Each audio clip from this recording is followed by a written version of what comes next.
The following program does not have a normal intro because I was really too busy smoothing other things over to get it done. So, Ori? Good evening, everybody. Welcome to the following program. I'm your host, Joe Neerman, a.k.a. Good Logic. Not Gooch.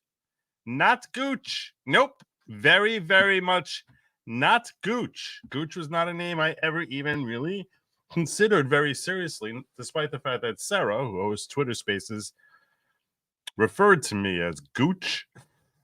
And then later, in case you missed it, that is the Gooch reference.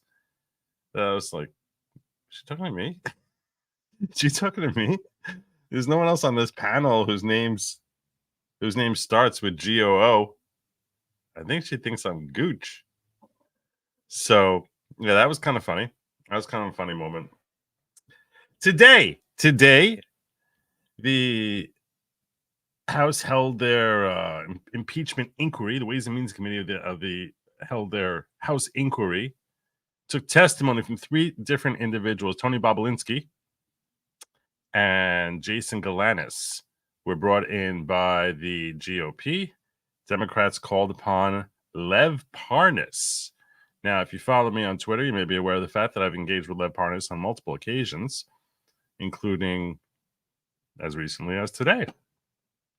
So I spoke with him after I had the privilege of really spending a few minutes cross-examining Lev Parnas after he gave his testimony today before Congress and was conducting this cross-examination to try and figure out exactly what, if any, information could be gleaned from him, and also to establish what motivations he may have to be somewhat misleading and his history of being misleading. I wasn't doing it as like a personal ad hominem attack. It was more a matter of that I just was like, look, people who are hearing you speak now very definitively should be aware of the fact that you've spoken really definitively in the past and were committing fraud that you admitted to. And you should also get a feel for where you were at with respect to your deep loathing. And I mean deep, deep loathing, whether it's earned or unearned, I don't know. It could be earned. I'm not saying it isn't, but he has a very, very, very deep loathing of both Donald Trump and Rudy Giuliani, given their history together. And the fact that their history together wound up with him spending 20 months or getting sentenced to 20 months in jail. I don't think he spent 20 months, but being sentenced to 20-month prison term. So, yeah, there's a lot of bias there. There's a lot of anger and animus. And perhaps it's well earned. I don't know, but I do know that he doesn't like these guys. I do know that he's been convicted of fraud. So he's obviously been compelling and being able to convince people of things that were not true in the past. Does that mean he's committed perjury today? No, it doesn't. But I felt that was an important starting point for people who are hearing his perspective about this inquiry, that they should understand who Lev Parnas is, because most people don't. In fact, a lot of people on the left, as soon as you say the person is Ukrainian, they assume you're some war hero or, a second coming of Zelensky. So, and he is a Ukrainian who was involved with Trump and Giuliani. So he did testify before Congress today, as we're going to see.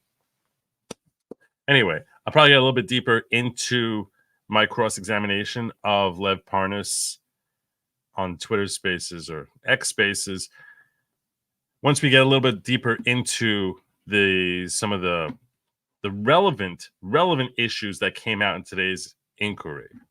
We've heard all this talk about the big guy, and you are going to hear Tony Bobulinski confirm under oath 1,000% that the big guy is a reference to none other than Joe Biden. So, with that being said, let's get started. It's a few areas here that I wanted to cover with you. I'm not going to be going through it was 6 hours of testimony. 6 hours. And I'm definitely not going through all of it. I want to focus on certain key portions of it. And then we're probably going to cover some news. After the show, I'm going to be doing a locals after party. And during that after party, I plan on going through Fannie Willis' speech. So I should include a link to that. That would be something that at some point, I'll update the description. Those of you who want to jump straight over to the after party, boom, boom, boom, that you could just jump right in there without having to like search. Because Lord knows that along the way, when people start searching, all of a sudden, they just get lost. If you leave people, this is one of the things that people taught me when I got into social. If you let people search, it's like the next thing you know, they're finding cat videos and Captain Marvel, and all of a sudden, oh wow, didn't MCU put this out? And they're gone. They're gone. You gotta transpose over. So try to make it easy for you. Besides that, but I'm not really talking about you. I'm talking about me. That's what would happen. I know that would definitely happen to me. Although it might be like I get lost doing like variant Sudoku or something like that. So with that being said, let's get started.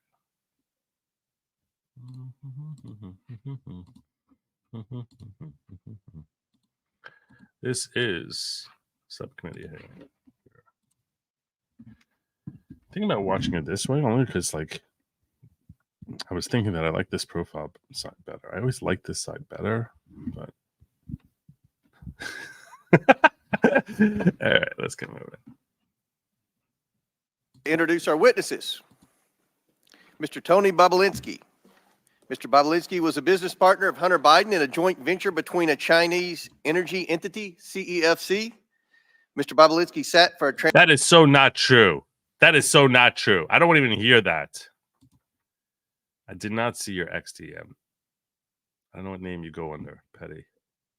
I did not see it though. No. Let's not spend time talking about Lev Parnas. This is a family show. I don't even know what references y'all are talking about at this point. I don't even know. Transcribed interview with the committee on February 13th, 2024. Mr. Lev Parnas. Mr. Parnas was not a business associate of the Biden family. Mr. Parnas is an entrepreneur, a political activist, and an author. And Mr. Jason. way to like sell him as the Democrats guy. Not a partner, doesn't have knowledge, really. He's just an author. Formerly convicted author. Galanis. Mr. Galanis was a business partner of Hunter Biden. Mr. Galanis sat for a transcribed interview with this committee on February 23rd, 2024. We asked the Bureau of Prisons to make him available in person today. They would only provide Mr. Galanis for virtual testimony.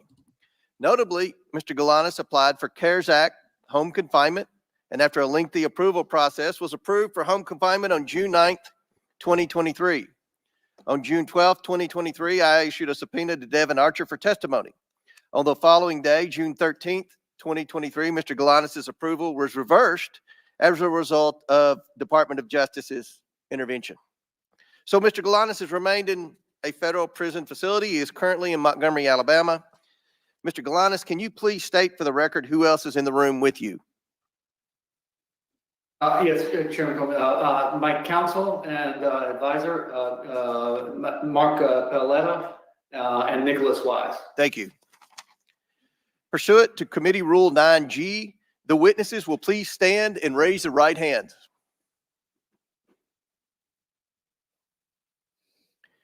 Do you solemnly swear or affirm that the testimony you are about to give is the truth, the whole truth, and nothing but the truth, so help you God? Let the record show that the witnesses all answered in the affirmative. Thank you. You all may be seated. We appreciate you all being here today and look forward to your testimony. Let me remind the witnesses that we have read your written statements and they will appear in full in the hearing record. Please limit your oral statements to 5 minutes. As a reminder, please press the button on the microphone in front of you so that it is on and members can hear you. When you begin to speak, the light in front of you will turn green. After 4 minutes, the light will turn yellow. And when the red light comes on, your 5 minutes is expired, and we would ask that you would please wrap it up as quickly as possible. I now recognize Mr. Bobulinski for his opening statement. You're going to see fire in this statement. Fire! And attacks on various congressmen, some of whom freak out in the middle of his opening. It's coming. Should I allow Hunter to give his opening statement first? We'll, doesn't appear Mr. Biden showed up for his public hearing, so we'll recognize you, Mr. Bobulinski. Hunter Biden. Now, to point this out to you, Hunter Biden was invited to appear today, not subpoenaed as far as I've seen, simply invited. What is the difference between an invitation and a subpoena? Well, when you're subpoenaed, you're compelled legally to appear. When you're invited, it's your discretion whether or not you appear, and you have the opportunity to refute statements that are being made by others. Now, it's an interesting thing that some people have asked, why did they not subpoena him? The answer to that is, I don't know. I cannot tell you why they did not subpoena him. It's possible that he would say that he would refuse to appear unless he's able to, get certain assurances that he's not going to be self-incriminating. Furthermore, given context, it's possible that what the Republicans were thinking is that Hunter Biden has said repeatedly that he wants to be publicly deposed. That's what he said he wants. Then he backed out, given the opportunity to testify today. So he said, I don't want a backroom deposition where you're going to dice up my words. I want to be deposed before the world. Well, here he had an opportunity to come in and did not take that opportunity. So it does display a certain disingenuousness on his part about all the claims he made multiple times. So he's only going to answer questions if it's in front of a live audience beyond just, GOP members of Congress. And in that sense, maybe they feel like they got to win. I don't know. I can't tell you that they did. But that is, he did not. So there's Tony Bobulinski throwing jabs, throwing sauce. What's the throwing shade at Hunter for opting not to appear. I don't know if now you could say if the GOP is serious about this, they should subpoena him. That's what they should do. And they may. Who knows? I don't know. Thank you, Mr. Chairman. Chairman, ranking members, and members of Congress, good morning. Thank you for this opportunity to speak with you and present my truthful testimony to the American people. I sit here today under oath for one reason and one reason only. The American people deserve to hear the truth. Though the truth involving the deep corruption of the Biden family, including the malfeasance of the sitting president of the United States, might be raw and unpleasant, the American people must hear it. You're presented here today with two narratives in this investigation. A false one being pushed by Joe Biden, a serial liar and fabulous, now under this impeachment investigation for public corruption. His brother, Jim Biden, a 75-year-old man who can't keep his lies straight, including under oath. And his son, Hunter Biden, a chronic drug addict facing 2 indictments with 12 counts. You also have before you the truth, confirmed by multiple Biden family business partners over many years and backed up by mountains of irrefutable evidence, including text messages, emails, documents, recordings. I am the only Biden. It's like they don't, and you keep hearing, no evidence. There's no evidence. There's no evidence. There's no evidence. I don't know, it sounds like there's a lot of evidence. That sounds like you say documents, recordings, emails. That's evident. WhatsApp messages. What do you want? What do you want? You want the actual crate of money that Joe and Hunter walked off with? What do you ask? What's that? What would you call evidence? Family business partner with an impeccable military record. And Doug, it is so good to see you. Oh my gosh. She back. That's awesome. I'm grateful that this country has given me the freedom to be successful. I worked hard to become independently wealthy. I've taken several businesses public, sold multiple businesses to some of the world's best private equity firms. In fact, my business success is why they sought me out. However, what they have done is repugnant to me. I am here today because I'm a patriot and I'm a truth teller. We keep hearing from certain corners that our democracy is at risk and democracy is on the ballot in 24. Yet the same people preaching this mantra know better. They continue to lie directly to the American people without hesitation and remorse. Rep. Dan Goldman and Jamie Raskin, both lawyers, and Mr. Goldman, a former prosecutor with the SDNY from New York, will continue to lie today in this hearing and then go straight to the media to tell more lies. Hunter Biden's defense attorney, Abby Lowell, weaponizes letters to Congress to try to smear my name Mr. and Chairman, misstate the cold hard facts. Mr. Chairman, In an That's Raskin. He's like, you just called me a liar. You just called me a liar. That's Raskin piping up. He's piping up. He's like, I ain't too happy here now. Raskin not happy. attempt to save his powerfully connected client Wait. and his father. I challenge Mr. Lowell to make those claims on national television so he can be held accountable for his lies. Prior to my successful business career, I was an officer in the United States Navy. At Navy's Elite Naval Nuclear Power Training Command, I later served as the command's chief technology officer. Now they're having a whole back and forth there. Whole back and Proceed. I apologize for the disruption from the. forth. That was- the- Okay. Am I supposed to say it's my time, Mr. Raskin? Yeah. But please, That's what they always say. Hey, my time. Hey, my time. It's my time. Mr. Bobulinski, please Okay. come to order. Mr. Bobulinski, please Oh, I'm sorry. proceed. Okay. Please proceed. I apologize for the disruption from the minority. Okay. well, Mr. Chairman, save his time, but he called members of this committee liars, and I just want to know whether the order and decorum requirements of House Rule 11 apply to witnesses appearing before the committee. Well, that's a fair question. Does that apply to witnesses? Why would it apply to witnesses? Does it apply or does it not?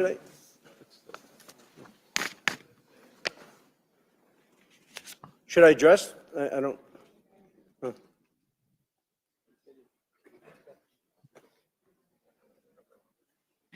There's decorum from the members. We've asked for that. There's no language that I'm aware of pertaining to a witness. Thank you. So don't make sure we didn't waste any of his time on the opening statement.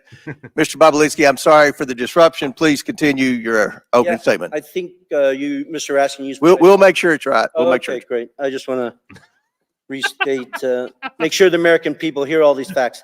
Abby, How can you not love this guy? Both from like the ill-fitting suit, the oversized bear of a man, wearing the ill-fitted suit, calling out various congressional liars, and just saying this is my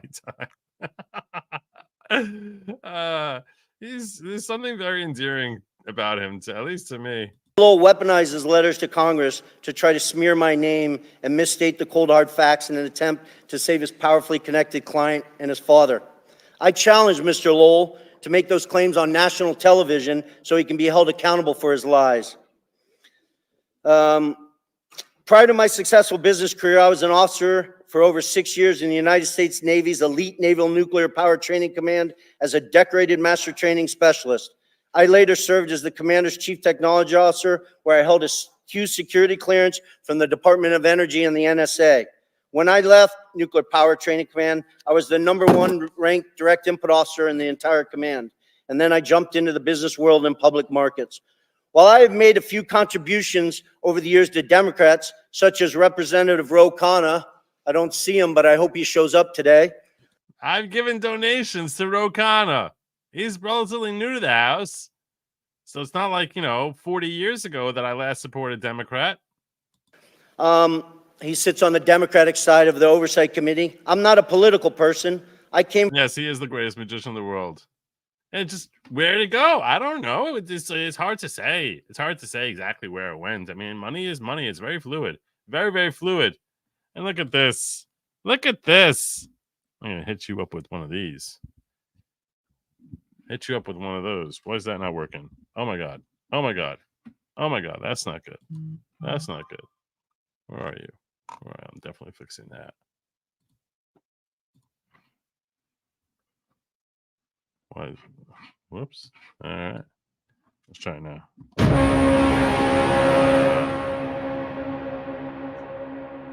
Love that sound. All right. There you go. Mary gifting 5 memberships. Who'd she gift? Who'd she gift? You want to know who she gifted? Who got it? Who got it? Who got the memberships? Sweet Mary, gifted memberships to Nanonose, Sub Ohm Circus. All right. Cynthia J, Don Allen, and Stephen H. All you owe great gratitude to Mary for hitting you up. Thank you, Mary. You're too kind. Digger number 13, from what I understand. Digger number 13, is that right? I think that's right. We are giving out digger numbers now. Digger numbers are coming. That's over in locals, being overseen by a couple of my dedicated members. So yeah, there's a post that's listed up there. That's pinned to the top, and it's got more comments on it than any post. It's not my post. More comments than any post I've ever created, which only goes to show, and it goes, I'm going to use that as proof positive that I am not the leader of the following. I'm just a follower, just like you. Other people put up posts, way more entertaining. I come from a family with a long history of distinguished service in our nation's military, including my father, both of my grandfathers, and my brother, all of whom were willing to sacrifice their lives for this great country. My sister serves our military vets for 2 decades at the Veterans Administration. We've lived our life as a family in service to this great country. Yeah, I agree. I hope the American that's part of it. Just it does ooze.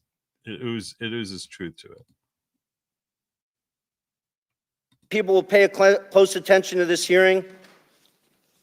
I also hope they will understand that some members of this committee will engage in absurd attacks and efforts to try to deflect attention from the facts. And I will present today by questioning my integrity and my patriotic duty. You may see me speak passionately at this hearing, but for good reason. Not only was I willing to die for this country, every single male member of my immediate family was willing to die for this country. I want to be crystal clear. From my direct personal experience and what I've subsequently come to learn, it is clear to me that Joe Biden was the brand being sold by the Biden family. His family's foreign influence peddling operation from China to Ukraine and elsewhere sold out to foreign actors who are seeking to gain influence and access to Joe Biden and the United States government. Joe Biden was more than a participant in and a beneficiary of his family's business. He was an active, aware enabler who met with business associates such as myself to... Now, aware obviously means by Joe Biden standards, but yeah, this also was back when he had some of his marbles. So, oh, and while I have you paused here, Stephen H.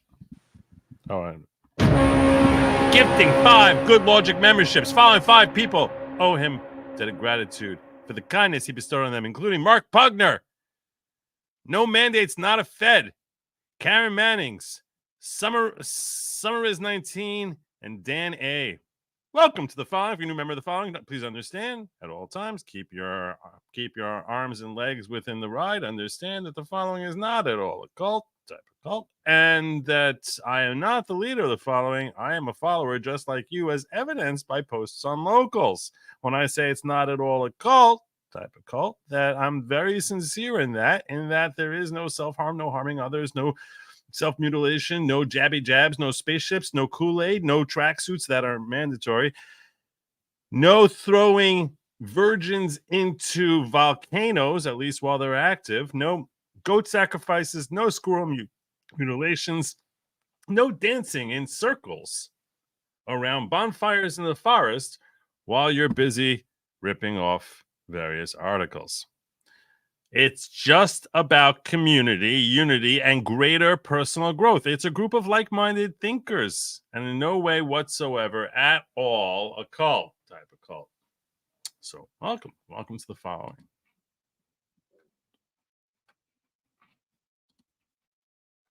Further the business, despise being buffered by a complex scheme to maintain plausible deniability. I ask this big question. If there's no evidence of corruption here today, if Joe's conduct and the conduct of his family were fully legal and proper, then why are they so dishonest about it? Not just slight misrepresentations of fact, but deep untruths about the entire corrupt enterprise. Hunter Biden gave his transcribed interview on February 28th and lied throughout his testimony. Here's just one egregious example of Hunter's perjury. He lied to the committee on important details concerning his money demands and threats to CFC in text messages on July 30th and 31st, 2017. He leveraged his father's presence next to him in that infamous text to strong-arm CFC to paying Hunter immediately. Jim Biden also It's strong arming is kind of like not at all uninvolved. lied extensively throughout his transcribed interview on February 21st and perjured himself. An example of that, on page 100 of his transcript, Jim is asked specifically, do you recall having a meeting with Hunter Biden, Tony Bobulinski, and Joe Biden? Jim's response, absolutely not. I don't remember that. So understand this. The three primary Bidens here, Joe, Hunter, and Jim, sitting down in a meeting with this guy. This guy.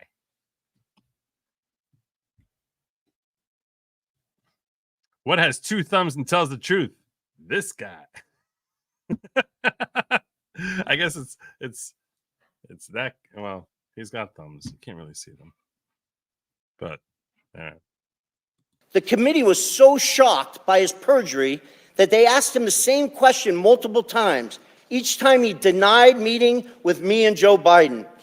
After the committee showed him text messages confirming that I met with Joe Flat out liar. Flat out. Complete total liar, James Biden, Hunter Biden, and Jim Biden at the Beverly Hilton in May 2017. Jim Biden, with a former U.S. attorney lawyer sitting next to him, still denied that meeting took place. Hunter Biden, in his own transcribed interview, confirmed that that meeting took place. It's not just him saying it. Even Hunter admitted. Even Hunter admitted to it. He's like, no, there never was such a meeting. No. Flat out liar. Hunter confirmed his uncle perjured himself in front of this committee. Where are the charges? Where are the charges? Why are there no charges? Where is Merrick Garland? Where are you, Merrick? Come out, wherever you are, Merrick Garland. There's no presidential immunity for James Biden. There's no protections for James Biden under the law. What is happening? What is happening? I'm simply here to tell the truth to the American people, and I hope each and every one of you, congressmen and women, give me the opportunity to do that instead of focusing on Russia or smearing my family's name or focusing on facts that are irrelevant today. I yield back. Thank you. Mr. Chairman, parliamentary inquiry? Yes. Just 2 points. One is, I believe Mr. Bobulinski went over 2 minutes, 14 seconds. I hope the same courtesy will be We will extended. give Mr. Parnas equal time. Thank you. Okay, And secondly, I see that we now have a witness appearing remotely, and I thought that witnesses were required to appear in person under the rules adopted by the majority at the beginning of the Congress. And do we have a new practice with respect to that rule? Because I know that members on our side were denied the ability to participate in hearings that were conducted in Florida and Mississippi and Alabama. We wanted to participate by Zoom. So I hope. And I'll answer that. It requires. And if they're in jail, go for it. It's good. Good idea. All right. That guy is under house arrest. Oh, let's see Goldman. He's not happy. Goldman's not happy. What's your parliamentary inquiry? State your parliamentary inquiry, because we've got a very important hearing here, Call me a liar. and we don't have time for stunts. What's your parliamentary inquiry? It's not a Mr. Goldman? stunt. It's I'm simply asking that Mr. Bobulinski. You don't have a parliamentary inquiry. Chair now recognizes Mr. Parnas for Mr. equal Chairman, does the time to committee Mr. have Bobulinski. Mr. Chairman, possession Chair of text recognizes messages Mr. Parnas. Let's go back to the beginning of this, because this is funny. This is funny. Dan Goldman being silenced by James Comer. Oh, this is great. I forgot about this. This is the part that I watched. Totally forgot about this part. Remotely requires a letter from me. That's Dan Goldman, the guy sitting in the front row there in the blue tie near the center. So in the blue tie, Dan Goldman. So in case you walked in late, when Tony Bobulinski gave his opening remarks, he called Dan Goldman, specifically called Dan Goldman and Jamie Raskin liars who, after this hearing is over, will go out to the media and lie some more, which didn't make Jamie Raskin very happy.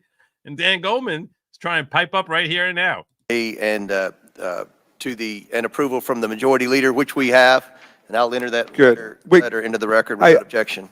Thank you, Mr. Chairman. I hope we'll extend the same courtesy to members of this committee when they can't get to a hearing, as in Mississippi or Florida. Thank you much. Mr. Chairman, parliamentary inquiry. State your point. Get on with it. Mr. Chairman, Mr. Bobulinski just referred to text messages that I believe he is referring to photos of a BlackBerry. What's your parliamentary inquiry? State your parliamentary inquiry, because we've got a very important hearing here and we don't have time for stunts. What's your parliamentary inquiry? It's not a stunt. It's I'm simply asking that Mr. Bobulinski. You don't have a parliamentary inquiry. Chair now recognizes Mr. Parnas for equal time. Mr. Chairman, Chair recognizes Mr. Parnas. Does the committee have the text messages that Mr. Bobulinski? Mr. Chairman, we don't have time for games by Democrats today. We have important witnesses here. This is a credible. I'm asking a question about the investigation. You asked for a parliamentary inquiry. You will have 5 minutes whenever Jamie Raskins gives you tells me it's your time to speak. Mr. Parnas. And we're going to check out Dan Goldman. He's one of the people I want to see him. I want to see him how he handles his 5 minutes. The chair recognizes you for equal time that Mr. Bobulinski had, which was 7 minutes. I don't know who said. I don't know who said.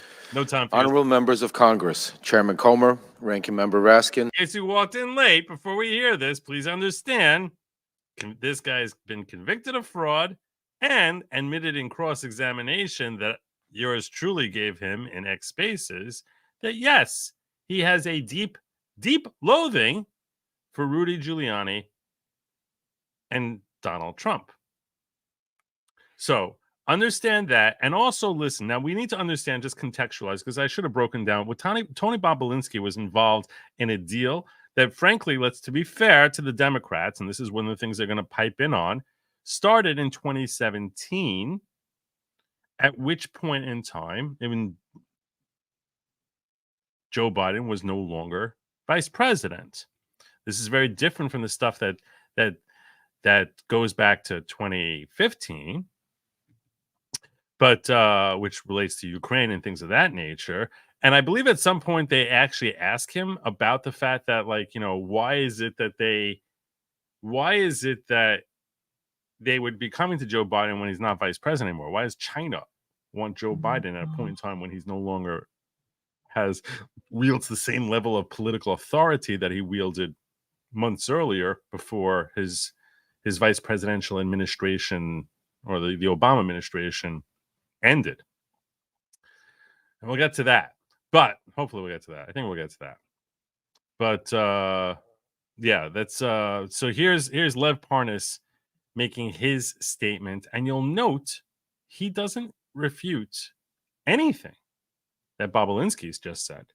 His fixation is exclusively about what he and Giuliani discovered when they were doing research into the Bidens in the Ukraine.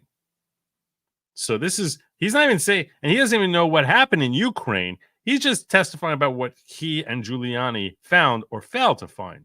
But let's hear, and like I said, convicted of fraud. So I only bring that up because in a court of law, normally in a court of law, you cannot raise issues relating to past crimes unless they go to show a lack of credibility. So in other words, if someone's on the stand and they testify, you cannot cross-examine them and say, weren't you convicted of arson 4 years ago, or something to that effect, or homicide, or any terribly nefarious, awful, terrible, terrible crime? You can't ask them that, because that doesn't tell you that's a way of just poisoning the jury against the person for prior bad acts, and you're not allowed to do that. But if those prior bad acts establish that this is someone who's not trustworthy, such as someone who's been convicted of fraud, that is relevant, because that makes you understand that this is a person who's practiced and has successfully lied. You don't successfully pull off a fraud unless you trick some people with the way you spoke or acted. So he's He's experienced in that regard. And here he is now. That's not to say he lied today. I don't know that he lied today, but that's important information as far as understanding him before he makes his opening statement. And here it is. And members of the Oversight Committee, I am humbled and thankful before you to show up before you today.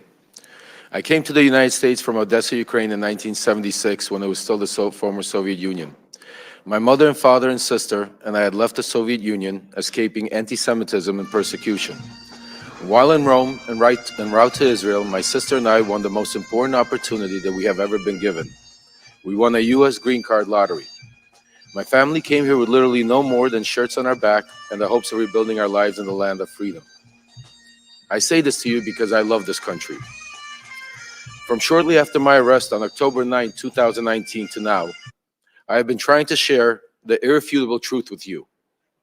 The American people have been lied to by Donald Trump, Rudy Giuliani, and various cohorts of individuals in government and media positions. They created falsehoods to serve their own interests, knowing it would undermine the strength of our nation.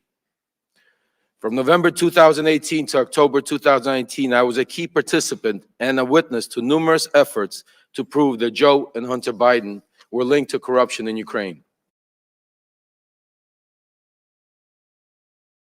What he's basically establishing here is that the Republicans this is not the first time the Republicans have raised charges, and when he saw them do in the past, he didn't feel that they were acting with integrity. Okay. Rudy Giuliani, on behalf of them, President Donald Trump tasked me with a mission to travel the globe. Two people he admits that he despises, Giuliani and Trump. And perhaps rightfully so. I mean, this guy ended up, he worked with Trump and Giuliani, ended up getting convicted of crimes, and no charges ever brought against them. Finding dirt on the Bidens so that an array of networks could spread misinformation about them, thus securing the 2020 election for Donald J. Trump. Ironically, when I was arrested, my original indictment linked me to an individual referred to as unindicted co-conspirator 1. We now know this individual to be Congressman Pete Sessions, who sits on this very committee today. Today, I ask you to consider the following. In nearly a year traveling the world and interviewing officials in different countries, I found precisely zero evidence of the Biden's corruption in Ukraine. Zero evidence? Zero evidence? Ukraine. No credible source has ever provided proof of criminal activity, not the FBI, CIA, nor the NSA. No respectable Ukrainian official has ever said that the Bidens did anything illegal, including former President Poroshenko and former Prosecutor General Yuri Lutsenko. Even when CEO of Burisma, Mykola Zlochevsky, was offered a deal by Rudy Giuliani in exchange for information on the Bidens, he provided none, because there is none. The only information ever pushed on the Bidens in Ukraine has come from one source, and one source only: Russia and Russian agents. Really? The impeachment proceedings that bring us here now are predicated... That's not true. That's not true. I don't know what the hell he's talking about. There's tons of information that had nothing to do with Russia. WhatsApp messages and emails, nothing to do with Russia. Hunter Biden laptop, nothing to do with Russia. False information spread by the Kremlin. Everyone involved knew they were sharing lies. From Trump and Giuliani's shadow diplomacy, through my missions to Ukraine and elsewhere, to members of a BLT team, a group convened for the sole purpose of investigating and damaging the Bidens.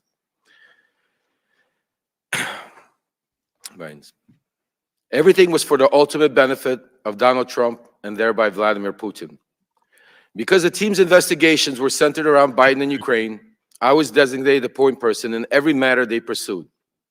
That is how I know with certainty that these Biden stories are untrue then and are untrue now. Yeah. You see, he doesn't know that with certainty. And that's one of the things I got him to admit on cross-examination. When I cross-examined him. I'm going to play it for you shortly. Where did Hunter's Chinese dolls go? His broker, LM Crack, said it went up in smoke. I see what you did. Joe, I got rear-ended early on my neck. Is feeling sore. I made no statement, but I know whiplash can take a while to feel. What is your best advice? Should I talk to a lawyer or doctor first? Thanks. There's no legal advice being offered here. If you met me in a bar and you said this to me, I would say do both. Your lawyer, you need... If whiplash does tend to take a couple days before you feel it. In fact, that's actually evidence of whiplash. When people who lie about whiplash usually say like, oh yeah, it was terrible. Right away, it was terrible. And then, maybe got a little better over the next couple of days. But no, whiplash, normal whiplash, which is compression, which is what people refer to when there's a compression on the, not that this is medical advice, various parts of your cervical spine. Most often between C5, C6, because there are 6 discs in the top half of a part of your spine, and there are little cushions like donuts between them. And when they get compressed, that's when you feel pain. So normally you don't feel that pain right away. Normally you feel that pain, and it becomes aggravating like 3 days after.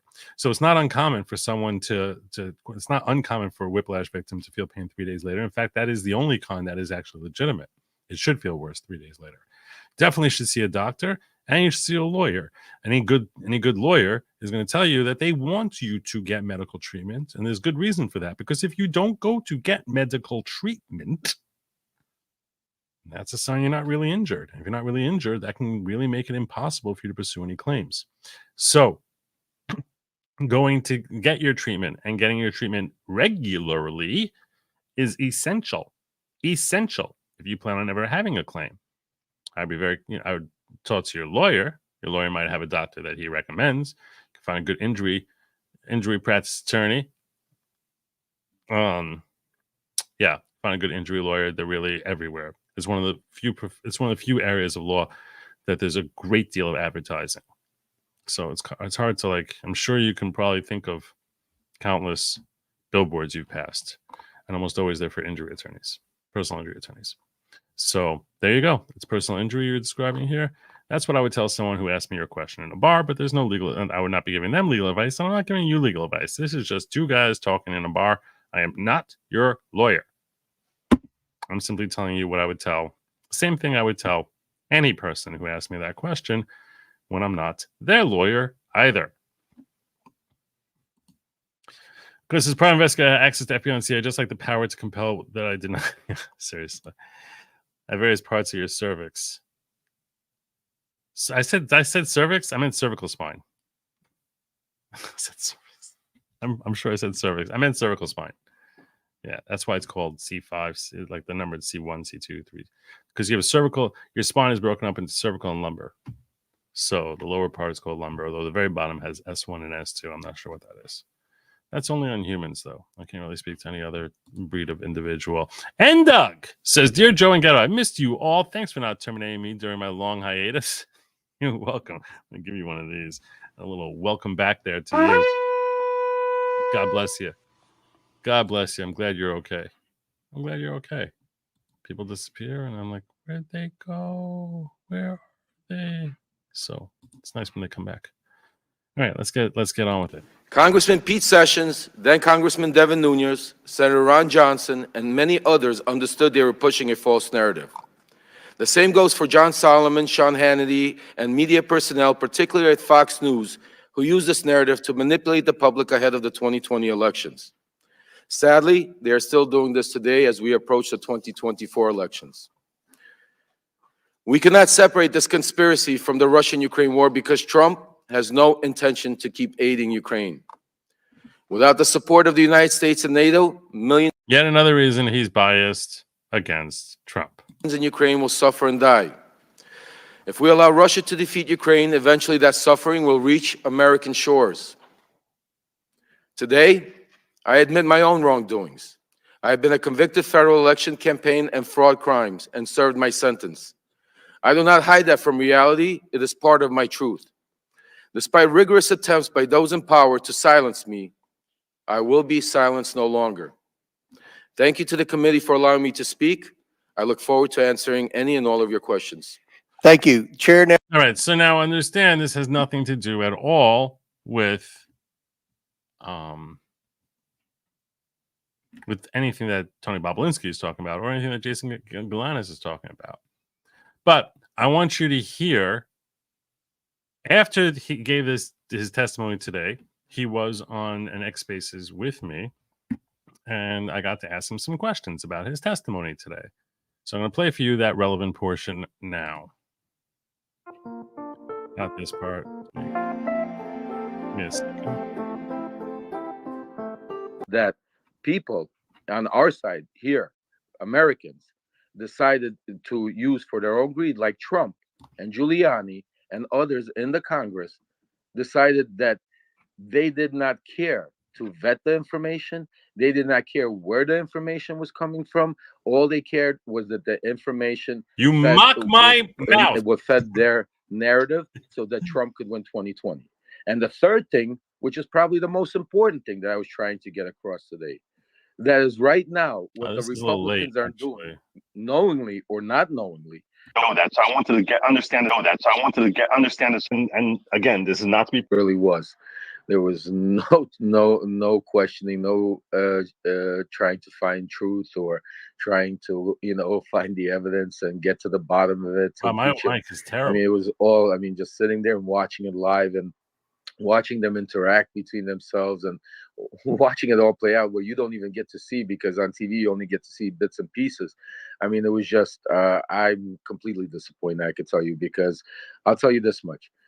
One thing that, as comical as it was, Congressman Moskowitz came out and let's impeach. Comer's reply was, "We're not. The thing deserves. He's a crook. He's a traitor. God bless you. I ain't here to debate you if Biden's a crook or not. What I'm here to talk to you about is actual facts that I came today under oath to testify, risking my freedom, my life, okay, to be able to go give evidence, and they didn't even have the courage to sit there and ask me one question relevant to any of my actions in Ukraine." Great. Can I do that?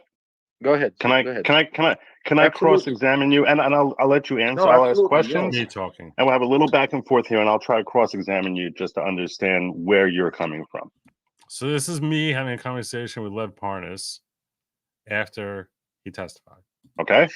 Sure. And some of these questions may be pointed. It's not designed as a personal attack. It's just trying to elicit what you understand about the situation. Okay. But and again, this is not to be personal, but I learned for the first time today that part of your conviction, when it was your own admission, that your conviction was not just for election finance charges, which is what the media, that's all they really talked about, but that was for fraud also, meaning that you were convicted of deceiving people successfully. Correct. Correct. Okay. But just to put it into context before we get started, okay? I was arrested and paraded on TV, not for election fraud charges, for espionage and getting rid of the U.S. ambassador. A part of my indictment, there was an unindicted co-conspirator one, which today everybody understands is Congressman Pete Sessions, that is sitting on this committee. So there are plenty. So just let me say something before we start. So you have to understand, I went to trial. You are a lawyer. So when you go to trial, you get all the evidence. See, so I have all the 302s that Pete Sessions gave to the FBI. Right. That is why Pete Sessions today didn't even have one word to say to me. So I'm just trying to say to you, so before we start, I'm just trying to explain to you, let's talk about facts. Do not, if this is going to be a show to try to attack me, to try prove opinions or try to give you an opinion, I really don't have the time. I have a lot of people that want to talk to me that want to hear. That's not what I'm going to do. I'm not going to do that. I'm not going to do that. If you want to know, the only reason I brought it up, I'm not saying that Pete Sessions is innocent of anything. I'm not. But the reason I brought it up is because you were brought by the Democrats for the purposes of trying to establish, what the other side of the story that the GOP is presenting, and just to point out. Not really. I want to make that clear. No, not really. Okay, so what did you understand it to be for? I was brought by them. I went through a long, tedious process of getting vetted of every single piece of information of mine, because of the doubt that was put by the Republicans, by Trump and Rudy Giuliani, to discredit me of my evidence, to try to paint me as a liar. There would be no. So before I went there, they were there to give the world the opportunity to see the truth, what actually transpired in Ukraine, and they put my point, Lev. Go ahead. Yeah, go ahead. My point, Lev, is twofold. And you just came to my second point. Now, the first point I have is, and just trying to understand credibility. I'm not saying this as a personal attack. No. My point is, with respect to credibility, fraud is one of the few past crimes that whenever anyone takes the stand is something that you're allowed to ask about crimes. In general, you're not allowed to ask about past crimes because that would prejudice someone. But if they take the stand and they've been convicted of fraud, then the jury, which in this case is the court of public opinion, is entitled to know that. So I wanted to understand the circumstance behind that. And the second thing I wanted to establish was that, I mean, you despise Giuliani and Trump, and I think properly feel as if they abandoned you and left you to twist in the wind, and now are harboring a deep resentment to them. Is that not true? Now, this is something that I always suspected about him, but I want to just confirm that because I wanted to be sure. You know, I would think he would hate them, but I want to see if he admits that. Well, first of all, I want to make it clear. My personal feelings towards Giuliani and Trump are absolutely, you're 100% true, but those are my personal feelings. That has nothing to do with what I'm trying to tell and get the truth out. Yeah, that's not possible. That's not possible. You cannot say that when a guy takes a stand that he's credible when he's admitting that everything I just said about how he despises Giuliani and Trump is not relevant to this. Not relevant to this. They tried to impeach Bobulinski because, you know, he got, I don't know, tickets to a debate. They're going to try and impeach. We're going to see him try and impeach Bobulinski because he got tickets to the presidential debate from Trump. That's your basis to say he's not credible? This guy admits that he despises Giuliani and Trump. I always assumed he did, based on what I heard him speak with them, but he won't even shy away from it. Okay. If I wanted to talk about Giuliani and Trump and give you my opinions, we'd be arguing, debating all day long. I'm not looking to do that. I don't want to do that. Let's get back to the issues as far as like what you were talking about today. And I'm not going to I don't want to mislead anyone here. I didn't get to watch. I watched snippets, and I didn't get to watch a lot of your testimonies. There may be things that you said there that I missed, although I expect it probably was the dog and pony show that these invariably become. So that being the case, I want to just get to what the agenda behind your testimony was, and that is basically to make the statement that you made in your opening statement, which is that I just want to be clear. You see how the different quality in audio? I don't hear myself on the audio. So I didn't have no idea my audio was jumping the way it was. And I have no idea why it was jumping that way because I had my earbuds in. These earbuds right here, Samsung earbuds. I had them in here the entire time I was on this, and I can't ever figure out how to get good audio quality on Spaces. It's like the struggle is so real on that. You went to Ukraine with Giuliani in the purposes of looking into this whole Biden, to the claims that Hunter Biden and I guess purportedly, I guess that Joe also were involved in illicit activity, and that you found absolutely nothing. Does that correctly summarize where you were coming from? Yes. Basically, the point of my opening statement and the purpose of me being there is threefold. First of all, I wanted to make clear and provide all the evidence to show what I was involved with, what I retrieved, discuss the evidence that they're trying to present to the public right now that I gave them. And that was the first thing, to explain that evidence is false and that Joe Biden and Hunter Biden. Not to say that you might have opinions. You think they did a lot of criminal stuff and China all over the place. But what I was involved with, we found no criminal activity. A lot of people. Okay, I'm sorry. Go ahead. Let me finish.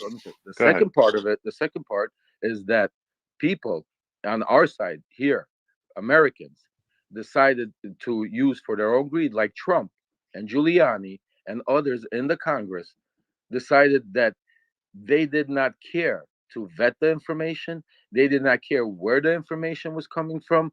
All they cared was that the information fed their narrative so that Trump could win 2020. And the third thing, which is probably the most important thing that I was trying to get across today, that is right now what the Republicans are doing, knowingly or not knowingly, is they're pushing Russian propaganda and being Putin's puppets, and basically allowing Putin to basically destroy our country. It's always about Putin. It's always about Putin. It's always about Putin. It's so weird to hear Ukrainian complaining about Putin. Fight our country, which he has done by pushing these false narratives and propaganda. Okay. Well, let me ask you a few things about that. Okay. I want to get to that. Okay. You talk about pushing Russian propaganda. Do you refute the claims about the billionaire Moscow mayor meeting with the Bidens and what seemed to be a great deal of testimony from the three other witnesses. They met with her, and she gave them millions of dollars. No. I'd like to stop you right there because you see, you're going into a subject that I'm not involved with. I did not. Right. And I understand that. And I think a lot of what they testified today, Moscow or China. right. And I think that's an interesting thing, which is part of what I was saying after I joined after you left. But part of what I was saying is that even if, I mean, look, I think that there are reasons that you might have a bias that's really deep that could be completely justified based on, the fact that you end up going to jail. And I get that you might feel an anger and bias toward them, but the testimony you were talking about and the claims that you were addressing had very little, if anything, to do with what Bobulinski and the other gentleman, what's the other guy's name? The one who was on cam there. What was it on Zoom? What was his name? The guy. I don't know his name. The other Hunter business partner. The guy in jail. Yeah. Guy something. Galanis, right. So your testimony seemed to have very little to do with the part of the story that they were testifying about. Did I understand that correctly? Oh, absolutely. I had nothing to do with what they were talking about. That's because you were a Democrat witness, right? You're a Democrat witness? No. Well, first of all, yeah, I happen to be a Democrat witness, but the reason the Democrats called me, well, stop. The reason the Democrats called me is because the Republicans refused to subpoena me. They refused to not only call me, invite me, they refused to subpoena me. One of the other things that we discussed today, which was very important, is that why are they refusing to subpoena or even invite Rudy Giuliani? I mean, that was the next thing I wanted to get out of him, is a recognition that you're sitting here saying this entire inquiry is complete waste of time. Everyone's a waste of time. You don't know anything, nothing about the second part of this story here that Bobulinski's talking about. You have to stop there. We could go into a lot of things, but you got to start in the beginning. You got to start. But couldn't the Democrats that invited you also have invited or subpoenaed Giuliani? But can we stop about Democrats and Republicans for a second? Because it's not about Democrat. Let's just talk about facts and truth. No, you see, that's crap, because this is a political. Because I'm not a Democrat and I'm not a Republican. I'm not. You're Ukrainian. Here to try to point you one way or the other. If you want to discuss exactly concrete facts of what happened, who told you what, who went there, I could tell you that. But if you're asking me I have questions on that. I have questions on that. That is something that's why I came there today. I came there to give testimony of things that I witnessed, things that I was a part of. And I don't want to give opinions about things that I have nothing to do with. So you're claiming so you're exclusively fixating on the Biden's involvement in Ukraine. So that's all I was involved with. Then that's fine. That's good. I don't want you to talk about things you don't know anything about. That's why you're here, because you were there. So let's focus on Ukraine and the Bidens. Do you dispute the fact that Hunter Biden was paid millions of dollars to sit on the board of a Ukrainian energy company? Absolutely not. But so was Devin Archer, and so was the ex-president of Poland. Okay, and millions of dollars. And other people. What did you understand the purpose of Hunter Biden being on the board to be? No, it's not that I understand. I know why Hunter Biden. Okay, why was he there? I'll tell you. Okay, Hunter Biden was on the board because he was in a fucked up stage of mind. He was on drugs. He was in a bad place in his head, and he got offered a job that paid a lot of money, and he took it. Okay. And that why they offer him the job though? But why did they? That's the interesting part. Zlochevsky. It's the very interesting part. The very interesting part. And now he goes through the history here, which was interesting. And I don't think he's making this up. I think parts of it I think are certainly true. I don't know about all of it, but parts of it are definitely true. And let's hear his explanation as to the whole background here. Was having problems in Ukraine. Zlochevsky is the guy who controls Burisma, okay, the one who hired Hunter. So Zlochevsky was having problems in Ukraine. He used to be the Ukrainian eco minister before he became this oligarch. The way he became the oligarch is while he was the eco minister in Ukraine, he took over all the mineral rights for free to himself. But he was part of the Putin anti-Ukrainian, pro-Russian. And by the way, on the audio thing, everyone needs to stop using his junk ass earbud microphone combos. They're all garbage, regardless of price. I'll tell you right now, when I put it on speaker, it's worse. It's worse. People can't hear me at all when I'm not on speaker. So I don't know how to address this. Maybe I have to get like wired microphone. Maybe that'd be better if I wasn't using wireless. I don't know. Oh, and I didn't miss you before, by the way, Gopher. It was a little didn't want to get sidetracked. Can I do a story on the state of Minnesota removing all religious objections to the Human Rights Act and codified law? I don't know anything about this. So I can look at it. But I don't really know anything about this at all. It does sound like an interesting First Amendment issue, but I don't know. I'll have to look at it. I'll try to remember to look at it. I appreciate you calling to my attention. Government. So in 2014, when the Maidan happened, he fled to Russia, but all of his business stayed in Ukraine. So when the Americans came and started helping with the anti-corruption, they started pressuring some of the Ukrainian politicians use that because they're crooked on all the sides. They use that as a pretense. So America was pressuring Ukraine about its corruption to take away Zlochevsky's stuff for themselves. This is where I'm like, I don't know what the hell you're talking about. Everything you're setting up here is he didn't want American pressure. That's what he's setting up here. Oh, Ecosophists is going to get red chai toast. I passed the bar today. I turned around, went inside, and ordered a pint. All right. Thanks, Joe and Chap. Definitely not medical legal advice. This is such a great non-cult report of Hallel data, dude. Wait, I'm not the leader. You're very confused. I'm not the leader of the following. Following is not a cult at all. Not at all a cult type of cult. At one point, Lev said Victor Shokin was running cover for Burisma, and no one seized on that. Why was he running cover if it was because they're corrupt? And why was Hunter on the board? Oh, we're getting there. We're getting there. Mm-hmm. So they started having an internal war between themselves. And that's where who had the internal war? Can you just specify? Because I'm a little confused by that. Yeah, Viktor Shokin, Petro Poroshenko against Zlochevsky. Okay, because you got to understand, Petro Poroshenko was an oligarch before he became president of Ukraine. Okay, so how did they feel Hunter Biden could help them? So how does Zlochevsky believe that Hunter Biden could help them in that? I'm gonna tell you it all. Absolutely. Okay, go for it. So whenever he says that, I feel like you're about to lie to me. Now, Viktor Shokin was getting paid bribes by Zlochevsky, and he was covering for him. And that's why when he had that case in the UK, when the UK government was going after Burisma for $23 million, Viktor Shokin blocked that case. And that was the downfall of Viktor Shokin. That's how ironic it is, because he wasn't got rid of because he was investigating Burisma, because he was on it with Zlochevsky and blocking Burisma.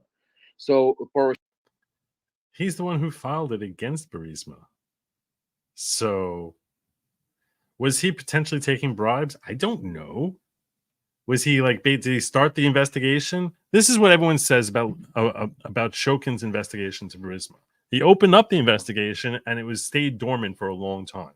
Now, consistent, you can find a way easily that this is consistent with what Lev is saying here, that Shokin, let's assume he was corrupt, decided I'll press charges against Burisma.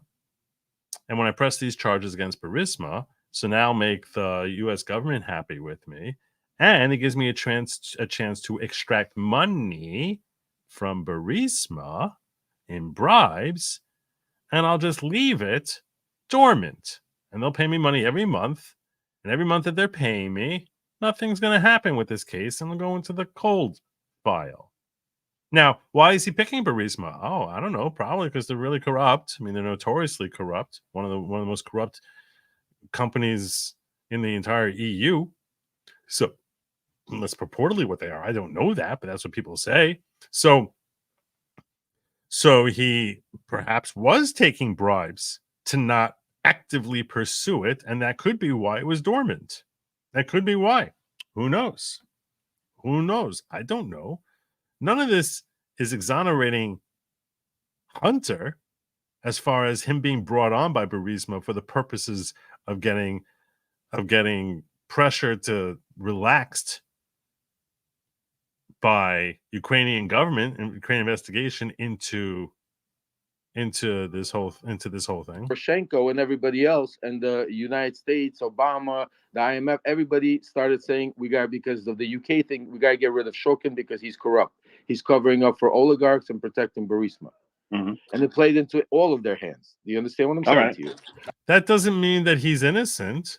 It just means he's not moving this case alone, but he also kept it on the books. That was a big thing. He kept it on the books because one of the things that Burisma did not like is the fact that there was this whole investigation to Zlochevsky and Burisma was keeping them from being able to go public. I think from going public or getting access to funds that they otherwise could get access to. Because if you're a bank, you don't want to investigate into a company that is under an investigation. And even if that investigation is dormant, it's still under investigation. So it's really hard for them to get access to funds. And supposedly they wanted to expand their operations and needed to borrow money. And the only way they can get that is if that investigation was officially closed. And Shokin probably did not want to close it because he was using the existence of that investigation into extracting money out of Burisma and Zlochevsky. So this is what I'm piecing together sources that I've read in the past with what Lev Parnas has uncovered. Nothing I'm saying here is inconsistent with it, and none of this exonerates Hunter Biden or Joe Biden from being really corrupt here in offering that if you give money to Hunter Biden, we will help you out with your criminal investigation that's going on against Burisma. And he's sitting here saying there's nothing here, and it's like, what are you talking about? You don't know that there's nothing here. If anything, it seems like something definitely is going on here. I understand what you're saying. In the meantime, Shokin was helping. You're saying Shokin was your claim is that Shokin was helping Burisma. Shokin, he was getting bribed, and then came a time when they had a falling out. Shokin and why would they have a falling out? Oh, probably because he wants that investigation formally closed, and Shokin didn't want to close it. Zlochevsky because of a dollar amount that Shokin wanted more that Zlochevsky wanted to pay. So Zlochevsky, how much was he getting paid? How much was he getting paid? You say he was bribed. I don't have the exact dollars, but I find. And this is part when he told me that he's being bribed, that Shokin's being bribed by Zlochevsky. So my question is, how would you know that? How the hell do you know that? It's not like there's signs all over the place. Oh, we're getting bribed. I'm getting bribed. And I couldn't believe what he said back to me. I didn't get a chance because I got cut off and also because I had mic issues. But I was like, because he's about to claim that Shokin admitted that he was getting bribed. And I'm like, when he said that, I'm like, are you kidding me? You tell me Victor Shokin told you, oh yeah, I took bribes from Zlochevsky? Really? That's your source? That's what we want us to believe? Shokin actually came to you and said, oh yeah, I got bribes? I remember correctly, it was around $3 to $5 million. Okay, per year or what? Is that like a one-time thing? Like you're saying he was. This is where I'm like, this dude's totally making crap up. Now you're just making stuff up. Right. I was not. Listen. So how do you know he was? How do you know he was bribed then? I'm explaining because Victor Shokin told me that they had these. I'm telling you of things that was a common knowledge between these players that was spoken about. So what I'm saying. Common knowledge. What? No one heard this in the last 5 years until you just said it now. And this is common knowledge. Why didn't anyone know about this common knowledge? So then what Zlochevsky did is he didn't want to keep paying Victor Shokin. So what they decided, they had a friend, his name is Vitaly Prus, who happened to be working with Rudy Giuliani also. And he was setting up speaking arrangements for 15 years for Rudy all over Eastern Europe. Okay, so this gentleman happened to be very close to a lot of Russian contacts, very high up to the Kremlin, Ukrainian contacts all over the world. And he also happened to be friends with Devin Archer. They went to college together. So he proposes to Zlochevsky that he could get him Hunter Biden and Christopher Hines, who was then at that time the Secretary of State son or something like that. And they concoct a plan that if they put Hunter and Biden, the vice president's son, and the Secretary of State's son on their board, because one thing I missed before that, because Kerry was the Secretary of State and Hines, as in Hines family, and Kerry's married to the Hines family. So I believe he was Secretary of State. So that's why they would be going for this guy Hines. Before they did that, they put the president of Poland, the ex-president of Poland. That didn't work. Then they went and put Chris, I forgot his name, Black was his last name. He was the head of the CIA, and then he went on their board. That didn't work. So then they went after, and when Vitaly proposed to get, and how I know this story is because Vitaly Proust told me and Rudy this story at our lunch in Cipriani. So he went and offered Devin Archer a big amount of money if he could bring along with him Hunter and Christopher Hines. Why? Why would he be offering that money? And that's how Devin Archer was getting paid also millions. This is not refuting anything. Quite the contrary. This is only confirming everything that the GOP has been saying. So it's like he basically sets up this whole thing about how Zlochevsky was having all these different issues. And now when he's trying to resolve these issues, he's not happy with the fact that he's in a dispute with Shokin now. So now all of a sudden he brings on Hunter Biden. Why? Why is he giving millions of dollars to Hunter Biden? Millions of dollars because his job was to bring along those guys. Christopher Hines didn't have a problem, and he didn't need the money because he's from the Hines family, and basically turned down and said, "This doesn't look good, and I'm not going to join the board." Why would he think it doesn't look good? Oh, interesting. Hunter was in a fucked up stage and went ahead and joined the board. Now, a lot of us turn. So why did they bring him on the board? It's so, I mean, come on. Seriously, why did they bring him on the board? I'll say, well, how did your... And this is all while Vice President Biden is sitting there. This is in 2015. Father did not know, how did dad did not. I'm going to tell you this. I have 7 kids, okay? And my son lives in Washington, D.C., and I have no idea who he does business with. Now, this is where you see the bias playing in. Because this is when he engages in speculation and trying to piece this together and say, no evidence. This is where you see his hatred of Giuliani and Trump kicking in. Because all of a sudden, he just starts making up excuses which make no sense at all. Saying, I have 7 kids. I don't know what they're doing. I have no idea on what board he sits But on. you're also not the vice president or the president of the United States. Okay, but what do you think? Because you're the vice president, you know everything about everything. I don't know. The left told us all along that he's, a father who just deeply loves his son. You tell me he doesn't know how his son, his coked out son, is suddenly breaking in millions of dollars? Really? That's your argument here? When Tony Bobulinski and everyone else is saying how he regularly would help support him in these businesses, when we see these messages saying 10% for the big guy. Yeah, what incentive did the board have? What incentive did Hunter Biden offer the board? I'm not diligent. Take it easy. Raise your hand. I'm speaking to a good lawyer. When it's your turn, we'll get to you. I want you to clarify. He is talking to a good lawyer. Clarify something. I'm not going to play these games. When it's your turn, raise your hand. What incentive did Hunter? What did Hunter have to offer? I have about 10 minutes left. If you want to disrupt, we're going to argue, and I'm going to get out of here and come back later. No, my question is, but you're sitting here, but you have no knowledge. Do you know anything about what Joe Biden knows? And what he knew about Hunter's involvement with this company? I don't. So you don't know that you don't know that. Okay. You're right. I don't. You're right. I don't know either. But I do know this. I do know this. If I can point this out to you, what I do know is this: we had 2 witnesses swear under oath today that when he was selling the Biden brand name, that the nature of those businesses, which I understand were different from what you were doing, the specific deal you were doing, but the nature of those was that Hunter would use his father in order to encourage these people to give Hunter more money. And you have no reason to know that wasn't exactly what was happening in Ukraine. Pattern of, it's this modus operandi for how Biden's operate. Everything here is consistent. You want to know why Bobulinski's testimony is important? Because it gives us insight as to how the Bidens operate. That we can definitively say how the Bidens operate. And everything that happened in Ukraine while he was vice president is thoroughly consistent with what we see happening after he leaves office. That was the point. That's what I was getting at. That people want to sit here defending the Bidens by claiming, well, everything Bobulinski's talking about with the CFC and all that other stuff, that was after he was no longer vice president. So who cares? No. He establishes that, and one of the things that the catchphrase of the business that was testified to today was that the Biden motto was, write it, regret it, say it, forget it. Everything has to be oral, not in writing.